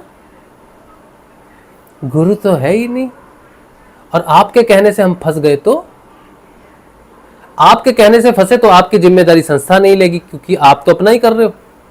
और ये बात सही है। अगर मैं कहीं फंसा तो संस्था कहेगी, संस्था तो पहले आएगी, बोलेगी इसको फांसी चढ़ाओ, तो हम पहले हम लिख के देते हैं इसको चढ़ाओ सूली पर। मेरा तो वैसे ही वैर है संस्था के साथ। मुझे तो वो लोग अच्छा नहीं मानते। वो तो संस्था, जो गुरुदेव की संस्था है, वो ये मानती है कि मैं जो बोलता हूँ, मैं जो बात करता हूँ, ये अनर्गल बकवास है, ये अनर्गल, ये इसका सिद्ध योग से कोई लेना देना नहीं है। तो उन्होंने तो मेरे नाम से चिट्ठी दी हुई है कि ये व्यक्ति, मेरा वहां जाना मना है, वर्जित हूं मैं। सिद्ध जो आश्रम है गुरुदेव जी का, वहां जाना मेरे लिए वर्जित है। चिट्ठी मेरे नाम से, नाम लिख के कहा कि राष्ट्रीय व्यक्ति है, वो गलत व्यक्ति है। तो मैं तो खुद ही बोल रहा हूं। अब ये बहन कह रही है कि तुम्हारे कहने से हमने साधना की और कुछ हो गया तो तुम्हारी गवाही कौन देगा? मेरे लिए तो कोई पीछे खड़ा नहीं रहेगा। और संस्था वाले भी तो कहते हैं कि गुरुदेव का ध्यान करो, नाम जप करो। जो मैं कह रहा हूं वो भी कह रहे हैं। उनके कहने से करेंगे तो भी अगर कुछ हो गया तो संस्था वाले, तुम्हें गुरु तो है नहीं, तो संस्था वाले कैसे बचाएंगे तुमको? तो ये प्रश्न है। तो मैं अपनी बहन तुझसे कहना चाहता हूं कि गुरु कोई शरीर नहीं है। गुरु जी ने साफ कहा है कि तुम अगर इस नाम को जपोगे और ये ध्यान करोगे तो तुम्हारी कुंडलिनी जागृत हो जाएगी। गुरुदेव की तस्वीर जीवित तस्वीर है। मैं गुरुदेव से कभी नहीं मिला, मैंने गुरुदेव की आवाज़ कभी नहीं सुनी, मतलब भौतिक रूप से नहीं सुनी, वीडियो में ही सुनी है। और मैंने तो किसी से पूछा भी नहीं कि भाई क्या होगा क्या नहीं होगा, कुछ कहीं से कोई जानकारी नहीं। गुरु जी का मंत्र सुना, गुरु जी ने कहा ध्यान करो, मंत्र जपो, हमने शुरू कर दिया काम। हमने सोचा भी नहीं कि हम कहीं फंस जाएंगे, ये हो जाएगा वो हो जाएगा, हम कुछ भी नहीं सोचा। हमें तो गुरु चाहिए था, हमें तो वो गुरु चाहिए था जो हमें जप दे सके, ध्यान दे सके, मार्ग दे सके। हम टीवी देखते थे, आस्था टीवी था उस समय, संस्कार टीवी है, ये टीवी है, तो उसमें बहुत सारे गुरु आते थे और वो बहुत कुछ बोलते थे, ये करो वो करो ये करो, और बीज मंत्र देते समय वो कट कर देते थे, ऑनलाइन बीज मंत्र नहीं देते थे। तो हम कहते थे यार ये तो बीज मंत्र तो मिला ही नहीं। फिर वो कहते थे हमारे, मतलब वो जो उनका प्रोग्राम होता है वहाँ जाओ, ऐसा करो वैसा करो, तो हम तो नहीं जा पाए कभी। तो हमें कभी किसी से ऑनलाइन कभी मिला नहीं। तो ये गुरुदेव पहले, रामलाल जी स्याग वो पहले गुरु थे जिन्होंने बीज मंत्र बता दिया ऑनलाइन। तो हम तो ढूंढ रहे कितने वर्षों से, ये पहले गुरु जिन्होंने बोल के बता दिया, तो हमने जपना शुरू कर दिया। ठीक है। और मैं आपको यही बताता हूँ कि गुरुदेव रामलाल जी स्याग समर्थ सदगुरुदेव हैं।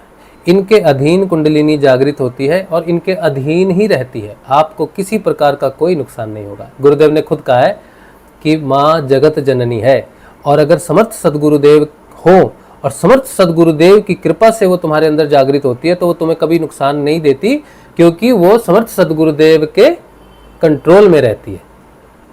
इसीलिए तो गुरु नहीं कहते, इसीलिए तो समर्थ सदगुरुदेव कहते हैं कि कुंडलिनी को जगाने की, कंट्रोल करने की और सहस्त्रार तक पहुंचाने की शक्ति है समर्थ सदगुरुदेव में। तुम्हें जितनी ऊर्जा चाहिए कुंडलिनी से, तुम्हारे शरीर को उतनी ही मिलेगी। इसीलिए गुरुदेव ने कहा 15 मिनट ध्यान करो, 15 मिनट में अपने आप बंद हो जाएगी क्रिया। तो साधकों को क्रिया शुरू होती है 15 मिनट में ही बंद हो जाती है। क्यों हो जाती है? क्यों कुंडलिनी 15 मिनट में शांत हो जाती है? गुरु की आज्ञा है 15 मिनट। गुरु जी बोलते हैं कि विदेश में बहुत सारी महिलाएं हैं जो ध्यान करती हैं, 15 मिनट घड़ी में अलार्म लगा के बैठती हैं और अलार्म बजने से ठीक पहले 15 मिनट हो जाते हैं और उनका ध्यान खुल जाता है, क्रियाएं बंद हो जाती हैं। तो गुरुदेव कहते हैं डरने की आवश्यकता नहीं है। ये योग गुरु शिष्य परंपरा में आ रहा है, ऐसे नहीं आपको दे दिया गया कुछ भी कि व्यूज के लिए, पैसों के लिए, संस्था चलाने के लिए आपसे पैसे नहीं लिए जा रहे। संस्था भी जो पैसा लेती है, जो लोग संस्था में दान देते हैं, संस्था क्या करती है? संस्था गुरुदेव का प्रचार करती है, वो प्रचार में ही लगाती है। कितना प्रचार होता है? एक वेबसाइट मेंटेनेंस होता है उनका। कोई भी शिष्य कहीं से भी बोलता है मेरे को प्रचार के लिए ये चाहिए वो चाहिए, तो संस्था भेजती है, पैसे नहीं लेती कभी उनसे। ठीक है, संस्था भी बहुत प्रचार करती है और संस्था यही कहती है कि आप नाम जपो, ध्यान करो, नाम जपो। और संस्था की एक जिम्मेदारी ये है कि संस्था में कोई व्यक्ति है वो अपने अनुभवों को सिर्फ दे सकता है कि ये है, लेकिन जिस तरह से मैं बात करता हूं ऐसा व्यक्ति संस्था में नहीं जा सकता। मैं खुद भी अगर कहीं संस्था में होता तो मैं अपने आप को संस्था के साथ कभी भी नहीं एसोसिएट करता। क्यों नहीं करता? क्योंकि मैं संस्था में काम करना स्वतंत्रता नहीं है। वहां पर तुम्हें वही कहना है, वही करना है जो गुरुदेव जी की पुस्तक में लिखा है, जो गुरुदेव के वीडियोस में लिखा है। जितनी बात गुरुदेव ने कही है वही बात तुम कह सकते हो। अपनी तरफ से तुम कुछ भी नहीं कह सकते। अपना अनुभव बता सकते हो कि मेरी बीमारी ठीक हुई है, मेरा ध्यान लग गया, ये हो गया, वो हो गया, लेकिन तुम एक्सप्लेनेशन नहीं कर सकते। लेकिन मैं जब यहाँ सत्संग करता हूँ बैठकर, तो मैं बहुत अपने अंदर के अनुभवों को मैं बहुत विस्तार से खोल के बताता हूँ, अपने शब्दों में बताता हूँ। इसीलिए मैं कभी भी संस्था के साथ एसोसिएट हो ही नहीं सकता और उनका तिरस्कार मेरे लिए सही है बिल्कुल, और ये एक्सेप्टेड भी है। ठीक है, अब मैं अपना काम कर रहा हूँ, वो अपना काम कर रहे हैं, लेकिन दोनों का काम एक ही है कि आप सिद्ध योग की साधना से जुड़ो, गुरुदेव के ध्यान से जुड़ो। ये गुरुदेव आपको त्रिविध तापों से मुक्त कर सकते हैं और आत्म योग की प्राप्ति करवा सकते हैं। ये मेरा खुद का अनुभव है और मेरे जैसे लाखों शिष्य हैं। मुझे गुरु कृपा से एक प्लेटफॉर्म मिल गया कि लोग मुझे सुन रहे हैं, लेकिन सभी को वैसा प्लेटफॉर्म नहीं मिलता है। लेकिन बहुत सारे शिष्य हैं जिनकी कुंडलिनी कहीं और से जागृत हुई, बड़े विकृत थे वो लोग, गुरुदेव का ध्यान करने से वो ठीक हुए। तो पहले से कहीं कुंडलिनी जागृत हो गई है, समस्या हो रही है, तो भी आप ठीक हो जाओगे। ठीक है, कहीं पहले से आप कर रहे हो, कहीं योग हो नहीं रहा है, नाद सुनाई दे रहा है लेकिन आगे नहीं बढ़ पा रहे, गुरुदेव का ध्यान करो, ध्यान करके मंत्र जपते जपते नाद सुनते जाओ, तो नाद धीमे हो जाएगा, नाद से आगे प्रोग्रेस कर जाओगे। तो कोई किसी भी साधना में कहीं भी अटका हुआ है, गुरुदेव रामलाल जी त्याग को अगर शरणागत हो जाए तो उसकी यात्रा आगे बढ़ जाएगी। इसीलिए डरना तो बिल्कुल नहीं है। यहाँ तो लोग जो साधना में परेशान होते हैं, नेगेटिविटी से परेशान होते हैं, तंत्र मंत्र जंत्र से परेशान होते हैं, शारीरिक समस्याओं से परेशान है, मानसिक समस्याओं से परेशान है, संसारिक समस्याओं से परेशान है, आदि दैहिक, दैविक और बौद्धिक, ये जितनी भी समस्याएं हैं इनसे परेशान होते हैं, वो गुरुदेव की शरण में आते हैं तो उनके दुख दूर होते हैं। इसलिए डरना नहीं। मैं इतना फ्री होके सब काम छोड़कर इतनी जोर से चिल्ला चिल्ला के रोज गुरु गुरु गुरु कर रहा हूँ, इतने लोगों को इकट्ठा कर रहा हूँ। क्यों कर रहा हूँ? क्योंकि जो मैंने अनुभव किया है, जो योग मैंने अनुभव किया है, और गुरुदेव ने कोई पक्षपात तो किया नहीं और पर्सनली मिलके तो हमको कुछ दिया नहीं। हमने नाम जपा, समर्पण किया तो हमको दे दिया। आप भी नाम जपोगे, एकनिष्ठ होकर जपोगे तो आपको भी मिल जाएगा। तो अष्टांग योग के 5 अंग जो सिद्ध करने पड़ते हैं कई जन्मों में, वो गुरु की प्रसन्नता से सिद्ध हो जाएंगे। बाहरी योग अपने आप सिद्ध हो जाएगा, कुछ नहीं करना पड़ेगा क्रिया योग में। और जो आंतरिक योग है, जिसे सूक्ष्म योग भी कह सकते हैं, और वो 3 प्रकार से, धारणा, ध्यान और समाधि, उसमें समय लगता है। ठीक है, कुंडलिनी जिस दिन आप गुरुदेव का पहला ध्यान करोगे, जिस दिन कुंडलिनी जागृत होगे, उसी दिन ही यम, नियम, आसन, प्राणायाम, प्रत्याहार उसी दिन सिद्ध होने शुरू हो जाएंगे, उसी दिन उन पर काम होना शुरू हो जाएगा। उसमें समय नहीं। लेकिन धारणा, ध्यान, समाधि में तुम्हारी पात्रता तक समय लगेगा। जिस दिन पात्र सिद्ध हुए उस दिन काम क्षण में हो जाएगा, समय नहीं लगेगा।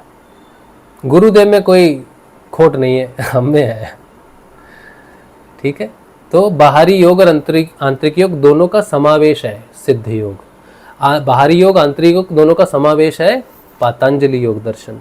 और पतंजलि योग दर्शन, सिद्ध योग दर्शन बीमारियों को ठीक करने के लिए नहीं है, बल्कि आत्म दर्शन के लिए, आत्म जागृति के लिए है। आप गृहिणी हो, आपका घर परिवार है, बच्चे हैं, उन्हीं के लिए है। ग्रस्त जीवन में रहने वाले लोगों के लिए ही है। तो निश्चिंत होकर गुरुदेव की साधना में लग जाएं, नाम जप ध्यान करें, अपना काम करते रहें। ठीक है। आपका कोई प्रश्न रहा, अगर आपकी कोई एक्सपेक्टेशन थी सत्संग से कि मैं ये बोलूँगा वो बोलूँगा, या कोई क्वेश्चन आपका होता है, तो आप सत्संग में लिखेंगे तो हम उस प्रश्न पर चर्चा करेंगे। ठीक है। अच्छा चलिए, तो देखते हैं कोई प्रश्न हुआ तो। आप सभी को जय श्री गुरुदेव। वंदना कह रहे हैं मैं 1 घंटा ध्यान मंत्र गुरुदेव दिया नाम जप ध्यान करता हूँ सर। 1 घंटा नहीं करना है, नाम जप आप करते रहो हर समय, उसके लिए कोई घंटा 2 घंटे की बात नहीं है। लेकिन जब आप ध्यान करोगे ना, बैठोगे ना ध्यान करने आंखें बंद करके, तब 15 मिनट करना। बार बार ये बात बताई जा रही है, 15 मिनट ही ध्यान करो। ध्यान से परिवर्तन ऐसे नहीं होगा, तो ध्यान में बैठोगे तो बहुत सारा परिवर्तन आ जाएगा। ध्यान घटित होता है। नाम जब तुम कर सकते हो उस पर तुम्हारा अधिकार है, लेकिन ध्यान पर तुम्हारा कोई अधिकार नहीं है। ध्यान तो डिसेंट करता है, ध्यान तो अपने आप घटने वाली घटना है। इसीलिए तुम 1 घंटा बैठे रहोगे ऐसे, कोई मतलब ही नहीं है। ठीक है। अच्छा, उसके बाद रीना कह रही है मरने के बाद यहाँ नहीं आएंगे तो कहाँ जाएंगे मोक्ष पाने के बाद। ये तो फिर आपको कुछ सत्य ऐसे होते हैं जिनकी जानकारी आपको स्वयं पानी है। ठीक है। संगप्पा, शरीर में नीचे से शरीर की ऊपर तक एक शक्ति गया था, बाद में मुझे हिलाने को उठने को भी नहीं हुआ था। मेरा पहला अनुभव अभी तक मुझे क्या स्थिति पता नहीं क्या है, कुछ मिनट के लिए हुआ। समझा तो मैं नहीं सकता तुमको संगप्पा, क्योंकि हर व्यक्ति को जो क्रिया होती है शरीर में वो उसी को समझनी चाहिए। क्योंकि अगर तुम्हें कोई घटना घट रही है तो वो तुम्हारे शरीर में परिवर्तन के रूप में फलित होगी। मैं तुम्हें कैसे बताऊंगा। गुरुदेव से किसी ने जब पूछा कि गुरुदेव ये क्रिया हो रही है, वो क्रिया हो रही है, इसका मतलब क्या, उसका मतलब क्या, तो उन्होंने कहा कुंडलिनी क्रिया की लाखों हजारों क्रियाएं हैं और सारी क्रियाओं को समझाना संभव नहीं है। तुम अपने परिवर्तन को देखो, जो क्रिया होगी उसका परिवर्तन तुम्हारे शरीर में हो जाएगा। ठीक है। कोई क्रिया होगी, इसका मतलब क्या है, उसका मतलब क्या है, वो उसके पीछे नहीं भागना चाहिए। देखना चाहिए कि मेरे अंदर परिवर्तन हुआ, तुम्हें पता चल जाएगा कि इस क्रिया से मेरे अंदर ये परिवर्तन हुआ है। ठीक है। इसलिए परेशान नहीं होना इस चीज को लेकर। DIY विद ब्राउन बॉय, गुरुजी प्रणाम। प्रणाम, हम गुरु नहीं है। संगप्पा कह रहे हैं अहिंसा अस्तेय ब्रह्मचर्य। हाँ, अभी फिर तो मुझे याद आ गया था बाद में। सुशांत कुमार कह रहे हैं नाम जप ही कुंजी है। हाँ, नाम जप ही कुंजी है, बिल्कुल सही बात है। राम सिंह कह रहे हैं पुराने जन्म के कर्मों का हमें कोई मालूम नहीं है। हाँ, आपको कुछ मालूम नहीं है, बिल्कुल सही बात है। गुरु को मालूम है, कुंडलिनी को मालूम है। शान से इनका आईडी है, कह रहे हैं ध्यान से सुन रहा हूँ बड़े भाई। आज ध्यान से सुन रहे हैं। जब भी आप सत्संग सुनते हैं ना, उस समय मंत्र जप करेंगे तो ये समय जो है जाप में लगा देना। आप अंदर अंदर मंत्र जपते रहना, तो ये सत्संग काम आएगा आपके। नहीं तो सुना हुआ तो भूल जाएंगे ना, तो मंत्र जप तो करोगे तो साथ रहेगा ना। आईडी है A+ science classes, A+ science classes. अच्छा, अष्टावक्र उपाच, अब ये संस्कृत में लिखा है आपने। हमारी संस्कृत थोड़ी सी कमज़ोर है, आप इसका अर्थ लिख देते तो हमारे लिए बहुत अच्छा हो जाता। मुक्ति मिच्छसि चेतात विषयान विश्वत्यज्य क्षमार्ज वद्याते सत्यम पीयूष वातु। हिंदी आप लिख दे कीजिए, ठीक है। न पृथ्वी न जलम न गिनिर्न वायु, क्या है, मेरी तो इतनी अच्छी नहीं है संस्कृत। देखिए, मुझे किसी ने पहले भी कुछ कबीर की कुछ लाइनें लिख के भेज दी, या आप संस्कृत में कुछ लिख के भेज दो। तो हम पंडित नहीं हैं, हम ज्ञानी भी नहीं है कि हमने कोई अध्ययन किया हो शास्त्रों का, कुछ किया हो, नहीं किया हुआ। जिस तरह से संस्कृत या कबीर जी की कोई चीज़ आती है मेरे लिए वैसी है जैसे फारसी, जापानी भाषा कोई लिख दे और कहे इसका मतलब समझाओ, तो हमको नहीं पता। आप जो कुछ भी लिखा हो, चाहे संस्कृत में लिखा हो चाहे कबीर ने लिखा, उसको आप सरल भाषा में लिख के लेके आओ कि कबीर जी ने ये लिखा है सरल भाषा में, इसका मतलब समझाओ। तो सरल भाषा में जब आप लिख के लाओगे ना, तब हम उसको पढ़ सकते हैं, तब पढ़ के उसका अर्थ बता सकते हैं अगर वो हमारे अनुभव में आया तो। लेकिन अब अगर आप ट्रांसलेशन के लिए मेरे पास आओगे कि कबीर जी ने ये कहा इसका अर्थ, तो ट्रांसलेशन तो हमको नहीं आती, समझे आप। तो वो वैसा विज्ञ मैं नहीं हूं, वैसा विद्वान मैं नहीं हूं। अच्छा, फिर आपने नीचे लिखा है 12 साल के लड़के से सम्राट जनक का कहना है, हे प्रभु भगवन मुझे समझाएं, एतत् मम ब्रूहि, मुझ ना समझ को कुछ समझ दें, मुझ अज्ञानी को जगाएं। 3 प्रश्न पूछे हैं। कथम ज्ञानम, कैसे होगा ज्ञान। हाँ आगे, हाँ 3 प्रश्न पूछे हैं। अष्टावक्र ने कहा, हे प्रिय, यदि तू मुक्ति को चाहता है तो विषयों को विष के समान छोड़ दे और क्षमा, आर्जव, दया, संतोष और सत्य को अमृत के समान सेवन कर। हाँ सही बात है, बहुत अच्छा। 3 प्रश्न पूछे थे। ज्ञान ही अन्न है, प्रयत्न ही साधक है, गुरु उपाय है, शरीर हवि है, ज्ञान ही अन्न है।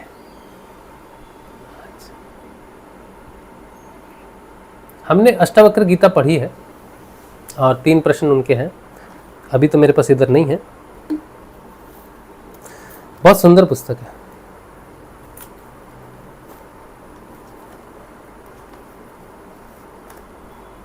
इधर नहीं, अभी नहीं है मेरे पास।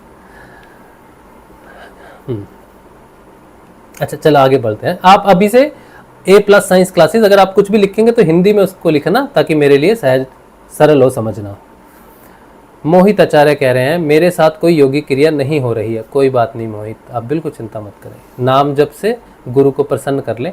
गुरुदेव किसी को क्रिया हो रही है तो गुरुदेव प्रसन्न हो गए, ऐसी नहीं है। कोई जो नाम जप रहा है उसको देखकर गुरुदेव प्रसन्न हो जाते हैं। तो गुरुदेव को प्रसन्न करना तो सभी के अधिकार में है। और गुरुजी कहते हैं कि एक ही मंत्र जपना। और कई बार लोग कहते हैं ना कि हमने दवाई छोड़ दी, गुरुजी पे पूरे निर्भर हो गए हैं, दवाई छोड़ दी है। वो निर्भरता ठीक नहीं है। अगर तुम्हें सच में गुरुदेव पर निर्भर होना है तो सिर्फ एक मंत्र पर निर्भर हो जाओ कि कुछ भी हो जीवन में, इस मंत्र के सिवाय दूसरा मंत्र हमारे काम का नहीं है। दूसरा देवी और देवता, सबको नमस्कार करना चाहिए, सबको आदर देना चाहिए, लेकिन कभी किसी को किसी इच्छा या महत्वाकांक्षा के लिए किसी देवी देवता को, भगवान को, व्रत को, अभी जैसे चल रहा है शिव जी का चल रहा है ना, सावन मास, लोग श्रावण में भगवान शिव की पूजा कर रहे हैं, सब कर रहे हैं, लेकिन किसी न किसी मांग के लिए, इच्छा के लिए कर रहे हैं। तो आप भी कर सकते हो, आप भी कांवड़ लेके जा सकते हो, लेकिन किस लिए कि शिव बस प्रेम करते हैं भगवान से, कुछ चाहिए नहीं, क्योंकि उन्होंने तो पहले गुरु आपको दे दिए हैं। गुरु से बड़ा धन किसी भगवान के पास नहीं है।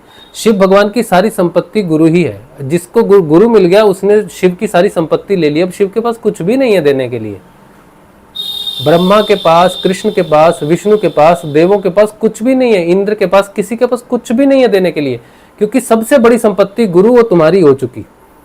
कोई कुछ, सब गरीब है तुम्हारे सामने, भोलेनाथ भी गरीब ही हैं, तुम अमीर हो क्योंकि तुम्हारे पास गुरु है। गुरु जैसा धन है ही नहीं कहीं भी, समझे। तो ऐसी बात है। रीना कह रही है, मेरी योगी क्रियाएं 1 घंटे तक चलती हैं, फिर देहात होता है देहपात होता है। मेरे 5 साल, जो पहले 5 साल थे उसमें मेरी क्रियाएं 1.5 घंटा 2 घंटे चलती थी। गुरुदेव ने कहा था 15 मिनट ही क्रिया होगी, शुरू में तो 1 महीना 15 मिनट ही होती थी, लेकिन फिर अचानक से 1.5 घंटा 2 घंटा सुबह, 2 घंटे शाम को, अब ये तो बंद ही नहीं होती। हमने कहा क्या मुसीबत हो गई। गुरुदेव ने कहा 15 मिनट ही होगी, 15 मिनट ही होगी। ये तो 15 मिनट, माँ तो सुनती नहीं है गुरुदेव की बात, ये क्या हो गया, गुरुदेव की बात मिथ्या हो गई क्या।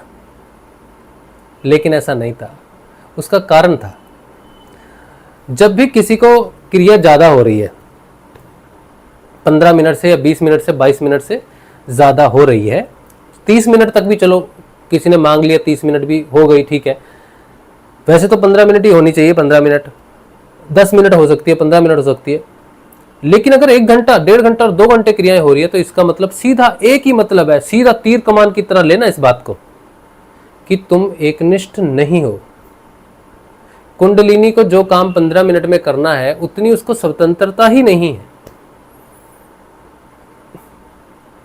जो काम माँ ने 15 मिनट में करना है उसके लिए 1 घंटा, 1.5 घंटा, 2 घंटा लग जाता है, फिर भी उसका काम नहीं होता। और ये मेरे साथ 5 वर्षों तक रहा। और जिस दिन गुरु भगवान के प्रति हम समर्पित हुए, जिस दिन हमारा ध्यान लगा, उस दिन से आज तक 22 मिनट से ज़्यादा मेरा ध्यान कभी नहीं लगता। क्रिया विरिया होती है तो वो आधा घंटा, कभी योग निद्रा लग गई तो अलग बात है। योग निद्रा मुझे 40 मिनट की लग सकती है, 1 घंटे की योग निद्रा लग सकती है, ऐसा हो सकता है। लेकिन ध्यान मेरा कभी भी 22 मिनट से, मेरा 22 मिनट फिक्स है। उसमें मेरी कभी क्रियाएं भी हो जाती है। अगर मेरा डायरेक्ट ध्यान लग गया तो ठीक 15 मिनट, एग्जैक्ट 15 मिनट में ध्यान खुल जाता है। लेकिन कभी हम बैठे हैं तो ध्यान लगने में थोड़ा भी टाइम लग गया, थोड़ा ये है, बैठे रहे हैं, तो फिर उसमें भी 22 मिनट से ज़्यादा नहीं जाता मेरा।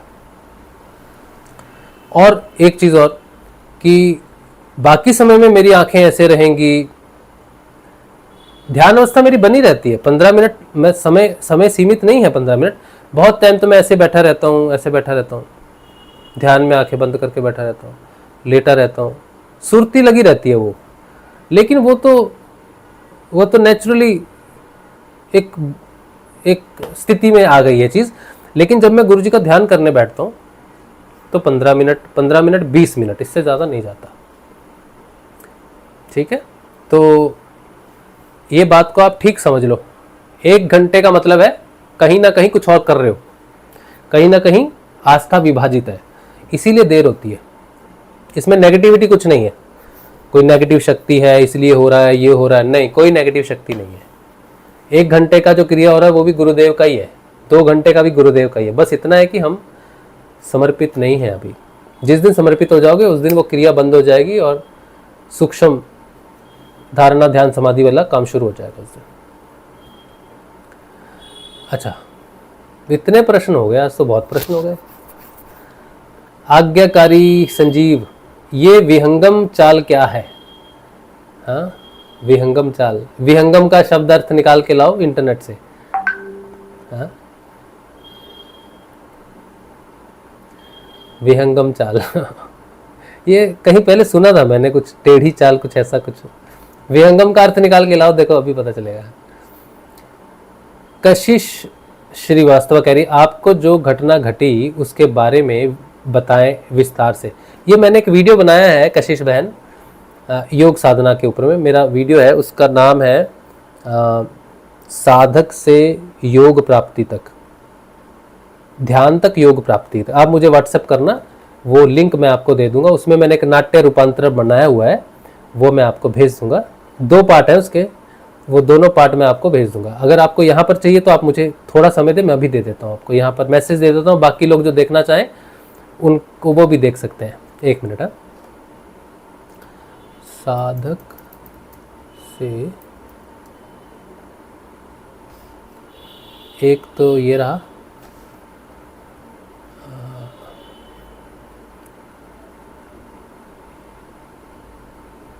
मेरा साक्षात्कार 01, इस नाम से मैं आपको ये दे रहा हूँ। चैट मैसेज में मैंने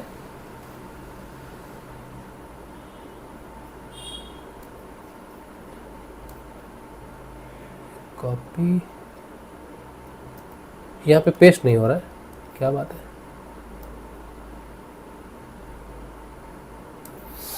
यहाँ पे लिंक पेस्ट नहीं हो पा रहा है।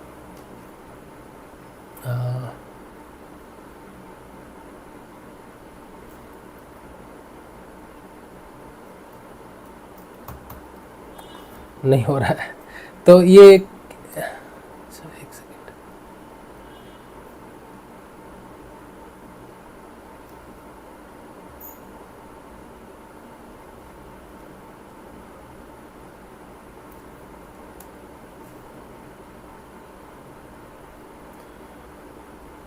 कॉपी पेस्ट, नहीं पेस्ट नहीं हो रहा, आई एम वेरी सॉरी, पता नहीं क्यों नहीं हो रहा। तो मैं आपको बोल देता हूँ, मेरा साक्षात्कार -01 साधक बनने से लेकर आत्म जागृति और योग प्राप्ति तक, ये पहला है। इसमें आप देखें, इसमें नाट्य रूपांतर करके मैंने समझाने की कोशिश की है क्या हुआ है। फिर एक और था, मेरा साक्षात्कार 2 होगा शायद उसका नाम, मेरा साक्षात्कार, हाँ, मेरा साक्षात्कार -02 काली माँ का साक्षात्कार, गुरु भगवान, गणपति और दिव्य महापुरुषों के दर्शन हुए, ये दूसरा। ये दोनों थोड़ा नाट्य रूपांतरण के रूप बनाया था मैंने, तो इसमें आपको मेरा वो परिवर्तन जब हुआ उसको समझने में आपको थोड़ी मदद मिलेगी। ठीक है, अच्छा आगे चलते हैं। आज तो बहुत लंबा हो जाएगा सत्संग। गुरप्रीत सिंह कह रहे हैं, अगर ध्यान करते हुए क्रिया हो और आधे घंटे तक हो तो क्या करते रहना है। अगर किसी को लंबी क्रिया होती है, क्रिया बंद नहीं होती है, तो अंगूठे से आज्ञा चक्कर के बीच में प्रेस करना है ऐसे। ठीक है, अंगूठे से आज्ञा चक्कर में प्रेस करना है ऐसे। यहाँ पे ईड़ा पिंगला नाड़ी होती है, उसको प्रेस करने से प्राणायाम, प्राणों की गति रुक जा, वो मतलब वो भंग हो जाएगा। ठीक है, तो क्या होगा, रुक जाएगा। यहाँ पर भी प्रेस कर सकते हैं। ये जो पलक होती है ना, ये आईब्रो होती है ना, आईब्रो के साइड में यहाँ पर भी प्रेस, अगर वहाँ बंद ना हो तो यहाँ प्रेस करो, हो जाएगा। इस तरफ प्रेस करो, बंद हो जाएगा। सेंटर में प्रेस करो आज्ञा चक्कर के भौं के बीच में, तो क्रिया बंद हो जाएगी। गुरुदेव को प्रणाम करो कि गुरुजी अभी क्रियाएं बंद हो जाएं, तो भी हो जाएगी। ठीक है। श्याम पारिक, मुझे तो 10 साल हो गए, कुछ भी नहीं हुआ, लेकिन फिर भी जाप ध्यान करता हूँ। बहुत अच्छी बात है पारिक भाई, बहुत अच्छी बात है, प्रेरणा है आप हम सब के लिए। मुझे भी 5 वर्षों तक कुछ नहीं हुआ, वो तो जीवन की कठिनाइयों के कारण हम रास्ते पर आ गए, नहीं तो मेरे भी आज 11 वर्ष हो जाते हैं। वंदना कह रही है, आपका वीडियो देखा मुझे गुरु माला है, आपका नमन है गुरु भाई, मैंने प्रभु मिला है। बहुत सुंदर। वह पूरा तो मुझे नहीं समझ में आया, लेकिन आपने मेरा वीडियो देखा, वीडियो के माध्यम से आपको गुरुदेव मिले, इसलिए आप शुक्रिया अदा कर रहे हैं। तो गुरुदेव आप सबको ढूंढते हैं, हम तो माध्यम है। जैसे आप भी कभी किसी का माध्यम बनोगे, आपके माध्यम से भी बहुत लोगों को गुरुजी मिलेंगे। A+ साइंस क्लासेस कह रहे हैं, कितने मंत्र जपो कुछ नहीं होने वाला। शिक कह रहे हैं कि मन ही मंत्र है, शिव कह रहे हैं मन ही मंत्र है। नहीं नहीं नहीं, ऐसा मत कहो, ऐसा मत कहो, आपका अनुभव नहीं है इस चीज़ में, और जीवन बड़ा छोटा है मेरे भाई मेरी बहन। मंत्र ये बात एक तरफ से तुम्हारी बात सही है कि मंत्र अपने आप में कुछ भी नहीं होता। आज मैं किसी को समझा रहा था कि मंत्र में कुछ भी नहीं है, गुरु में होता है, गुरु में होती है शक्ति।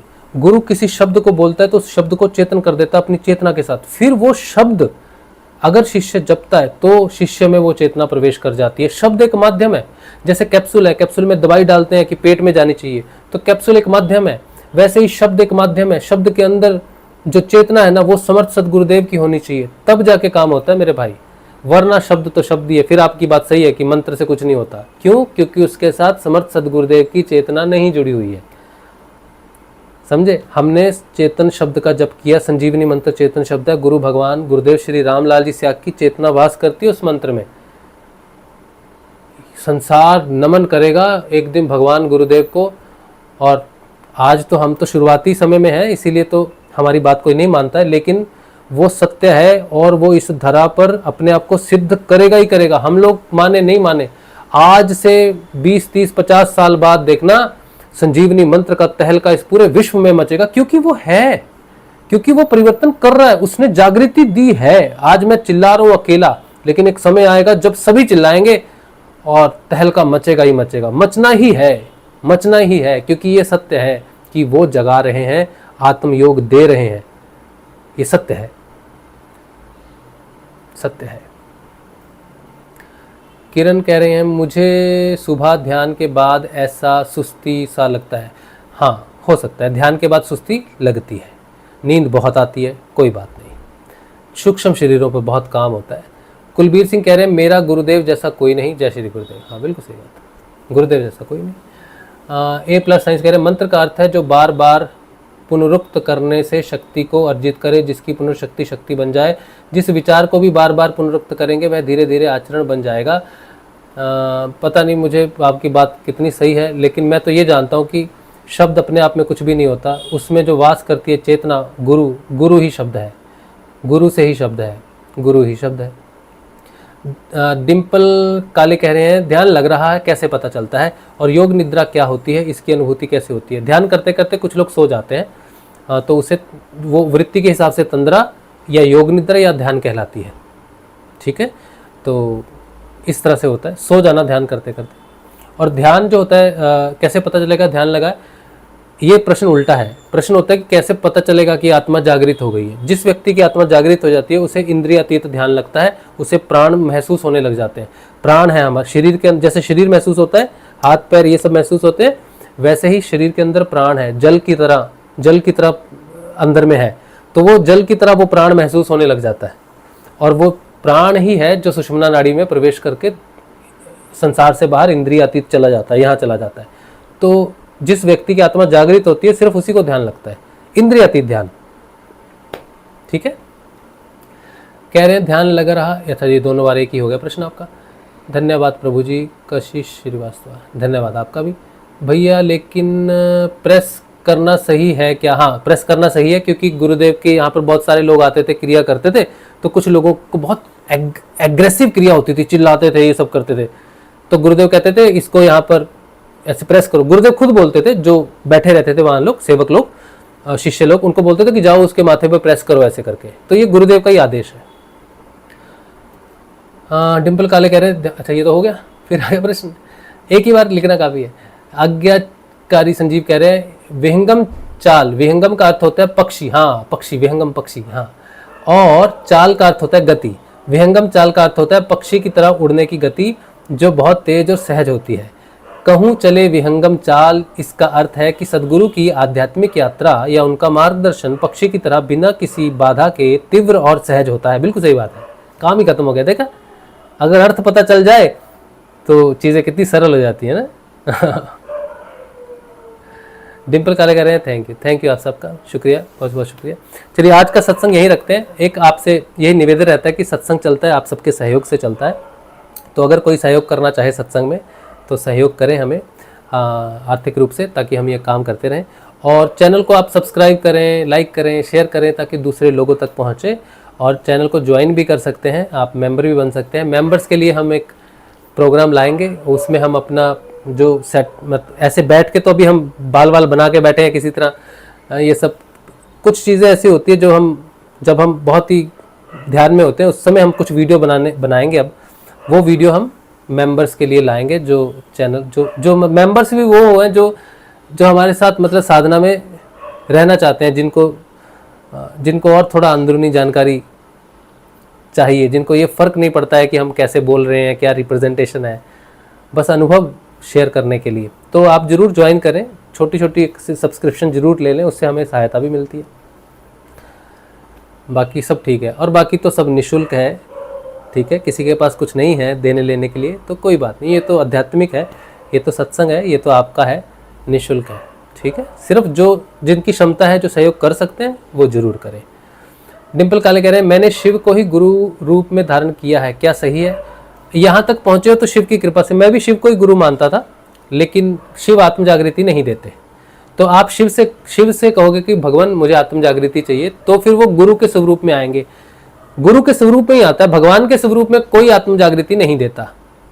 साधारण मनुष्य के स्वरूप में आएगा परमात्मा, जो तुम्हारी आत्मा को चेतन करेगा, मनुष्य के स्वरूप में ही आएगा। बाइबल में लिखा हुआ है ये कि मनुष्य का बेटा, son of a man will come from the east, वो मनुष्य का पुत्र आएगा, पूर्व दिशा से आएगा।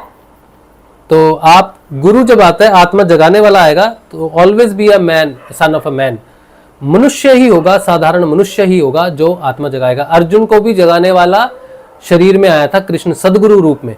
जो कृष्ण बांसी वाले, जिनको हम भगवान मानते हैं ना, वो तो सदगुरु के रूप में है अर्जुन के सामने। असली जो कृष्ण है, जो बांसी बजाने वाला भगवान कृष्ण है, जिसे भगवान ने कहा कि मैं ही हूं, मैं ही हूं, मैं ही हूं, मैं ही हूं। भगवान ने कहा ना 10वें चैप्टर में, ये भी मैं हूं, वो भी मैं हूं, ये भी मैं हूं, सब कुछ मैं ही मैं हूं, आत्मा हूं, कहा है ना। कहा है कि मैं अजन्मा हूँ अर्जुन, मैं जन्म नहीं लेता, मैं हृदय में प्रकट होता हूँ, यदा यदा ही धर्मस्य। वो क्या बात है, वो हृदय में जन्म लेते हैं आत्म स्वरूप में, उसी आत्मा का परमात्मा के साथ योग होता है। इसे ही कृष्ण योग कहते हैं, सिद्ध योग कहते हैं, पूर्ण योग कहते हैं। यही वो योग है जो ब्रह्मांड से बाहर लेके जाता है, आत्म जागृति का योग, आत्मा का योग, भगवान श्री कृष्ण का योग। जय श्री गुरुदेव। चलिए, आज का सत्संग, मेरे माथे पर जाप करते झुनझुन होती है, क्यों? क्योंकि वो शक्ति जो है, वो जो चेतना है, वो अंदर प्रवेश करने की कोशिश करती है, लेकिन क्योंकि हम एक निष्ठ नहीं होते, हम अलग अलग आस्था विभाजित होती है, शिव पर विभाजित है, कृष्ण पर विभाजित है, इस पर विभाजित है, गुरु जी भी हैं, ये भी हैं। लेकिन जब प्राण एक ही के हाथ में दे दिए जाते हैं, गुरु के हाथ में दे दिए प्राण, बाकी सबको नमस्कार कर दिया, तब गुरु जिम्मेदारी लगाता है और फिर ये खुल जाता है, फिर आप अंदर चले जाते, तब अंदर प्रवेश करते हो, नहीं तो आज्ञा चक्र प्रवेश करने ही नहीं देता। कुंडलिनी के जागृत होते ही आज्ञा चक्र खुल जाता है, फिर भी व्यक्तिगत चेतना अंदर जा नहीं पाती, वो प्रवेश ही नहीं पाता। जब तक एक निष्ठ नहीं होता कि गुरु ही है और कोई नहीं है, तब तक आप ये खुला रहेगा, लेकिन अंदर नहीं जा सकते, क्योंकि अंदर चले गए तो अंदर अंधकार है। यमपुरी का ये रास्ता कहाँ जाता है मालूम है? यमपुरी, यमराज के पास जाता है। तुम अंदर चले गए तो सीधा यमराज के पास जाओगे और मृत्यु भय प्रकट हो जाएगा, डर प्रकट हो जाएगा, तो यमराज भगा देगा, डरा डरा के भगा देगा, तुम साधना छोड़ के भाग जाओगे, तुम्हें भगाने वाला यमराज। लेकिन अगर गुरु साथ हुआ, अंदर गए गुरु के साथ, तो गुरुदेव गुरुदेव बचा लो, गुरुदेव डर लग रहा है, तो गुरु बचा लेगा। यमराज से बचाने वाला गुरु है, और जैसे ही यमराज ने कहा ठीक है गुरु है ना, आगे जाओ, तब हृदय द्वार खुलता है, तब हृदय में आत्म चेतना प्रकट होती है। इसीलिए यहाँ झुनझुन होती रहेगी, ड्रिलिंग होती रहेगी, प्रेशर होता ही रहेगा, लेकिन अंदर नहीं जा पाओगे। और एक निष्ठ हो जाओगे, एक ही गुरु, एक ही मंत्र को जपोगे तो अंदर जाओगे। अंदर ये नाड़ी है, अंधकार की नाड़ी है, वो खुलेगी हृदय में जाके। लेकिन यमराज जब तक नहीं जाने देगा, जब तक तुम व्यक्तिगत चेतना में रहोगे, तब तक नहीं जाने देगा। कोई भी व्यक्ति, कोई स्त्री, कोई पुरुष, कोई जात का व्यक्ति हृदय में प्रवेश नहीं करता, वो बाहर ही रह जाता है, यमपुरी में ही रह जाता है। व्यक्तिगत चेतना मरती है, उसको मरना ही है। जो जागता है, जो चेतन होता है, वो है आत्म चेतना। उसी को द्विज कहा गया है, उसी को दूसरा जन्म कहा गया है। जब तक द्विज चेतन, आत्म चेतना पूर्ण स्थान ग्रहण नहीं करती, तब तक व्यक्तिगत चेतना रहती है। तो आत्म चेतना प्रकट हुई, व्यक्तिगत चेतना कम हुई, इधर आत्म चेतना बढ़ती रहती है, व्यक्तिगत चेतना कम होती जाती है। एक दिन आत्म चेतना, व्यक्तिगत चेतना पूरी शून्य हो जाती है, जीरो, खत्म, व्यक्तिगत खत्म, आत्म चेतना पूरी हो जाती है। तो वो जीता जागता व्यक्ति ईश्वर स्वरूप पृथ्वी पर विचरण करता है। अब उसमें व्यक्तिगत चेतना नहीं है। लेकिन व्यक्तिगत चेतना का नष्ट होना और आत्म चेतना का बढ़ना, ये दोनों एक साथ होते हैं, एक कमती एक बढ़ती है। लेकिन जब तक आत्मा जागृत नहीं होती, तब तक आत्म चेतना शून्य और व्यक्तिगत चेतना 100%। जब आत्म चेतना जागृत होगी, तभी व्यक्तिगत चेतना मरनी शुरू होगी। तभी उसे कहते हैं कि भाव की मृत्यु, शरीर भाव की मृत्यु। तभी तो डिटैचमेंट होता है, तभी तो मुक्ति होती है। व्यक्तिगत चेतना कभी मुक्त नहीं होती, सिर्फ आत्म चेतना ही मुक्त है। तो हमारी चेतना को पूर्ण रूप से रूपांतरण चाहिए आत्म चेतना में, क्योंकि वही स्वतंत्र है। व्यक्ति कभी स्वतंत्र नहीं होता, माँ बाप, बंधु, भाई, दोस्त, ये कभी स्वतंत्र नहीं होते, वो वही रहते। ठीक है, चलिए। आखिरी गेंद पर 6 मार दिया गुरु भाई, किसने? आपने? अच्छा, पता नहीं मुझे, तो मैं तो हर बॉल पे 6 मारने की कोशिश करता हूँ, लगते नहीं है, मतलब सिर्फ आज ही लगा एक। हाँ ठीक है। डिम्पल काले कह रहे हैं तो गुरु जरूरी है, तो शिव को जो गुरु रूप में धारण किया सही नहीं है। भगवान शिव की उपासना से ही आप यहाँ तक पहुँचे हो। भगवान, ये जो योग है ना, सिद्ध योग है, भगवान शिव से ही शुरू होता है। कुछ दिन पहले मैंने एक सत्संग किया था, वो ध्यान वाला वीडियो है, 3 दिन पहले का है, आप देखना। उसमें मैंने पूरा एक्सप्लेन किया है कि कैसे भगवान शिव से होता हुआ ये मंत्र, ये सिद्ध योग हम तक पहुँचा है। उसका नाम है, उस सत्संग का नाम है, आप देख लेना, उसमें मैंने एक्सप्लेन किया है, आपको शिव का कॉन्सेप्ट क्लियर हो जाएगा कि शिव ही है। तो उसका हेडिंग है 53 मिनट के बाद साधक अवश्य देखें सिद्ध योग संजीवनी मंत्र कहाँ से आया। इवनिंग मेडिटेशन 24 जुलाई। तो 24 जुलाई की मेडिटेशन के बाद का कुछ हिस्सा है, 53 मिनट्स के बाद का, वो आप जरूर देखें डिम्पल बहन, उसमें आपको समझ में आएगी। मुझे भी यहाँ शिव ही लाए हैं, शिव को नमस्कार करके उनका धन्यवाद करें कि भगवान आपकी कृपा से ही समर्थ सदगुरुदेव की प्राप्ति हुई है, जानकारी मिली है, आप आज्ञा दें तो अब मैं सिर्फ वो संजीवनी मंत्र जपूंगी। शिव ही है जो आए हैं, जो मिल रहे हैं गुरु के रूप में, शिव ही है। और शिव आत्म रूप से अंदर अब प्रकट होने के लिए ही यहाँ तक लाए हैं आपको, तब तक उसे बाहर देखोगे, अंदर शिव ही है आत्म स्वरूप में। ठीक है, चलिए तो आज का सत्संग यहीं रखते हैं, भगवान श्री गुरुदेव के श्री चरणों में। कल मिलेंगे, कल के ध्यान में और कल के सत्संग में। जय श्री गुरुदेव, जय श्री दादा गुरुदेव जी। और एक बात, अगर कल सत्संग नहीं भी होता है, पता नहीं कल होगा कि नहीं होगा, क्योंकि एक फिल्म आई है, फिल्म है ये नरसिंह अवतार, एक फिल्म आई है और उसमें वो देखने की हमारी इच्छा है कि कैसी है। प्रहलाद भक्त की फिल्म आई है। तो यहाँ पर ज़्यादा शो तो है नहीं कलकत्ता में, एक शो है रात का ही है 6:30 बजे का। तो कल अगर हम वो फिल्म देखने जाएंगे तो फिर सत्संग नहीं होगा। ठीक है, ध्यान सत्संग नहीं भी होगा। तो अगर नहीं जाएंगे तो फिर होगा। ठीक है, चलिए। मनोज कुमार, जय गुरुदेव गुरु भाई, मैं मनोज उड़ीसा से 6 साल की साधना कर रहा हूँ। मद चल रहा है, मस्त चल रहा है ना, क्या चल रहा है, मैड चल रहा है। चलो अच्छी बात है, सभी साधना कीजिए, नाम जब ध्यान कीजिए और मार्ग सभी को अवश्य मिलेगा। ऐसी हमारी शुभ प्रार्थना सभी के लिए। जय श्री गुरुदेव जी।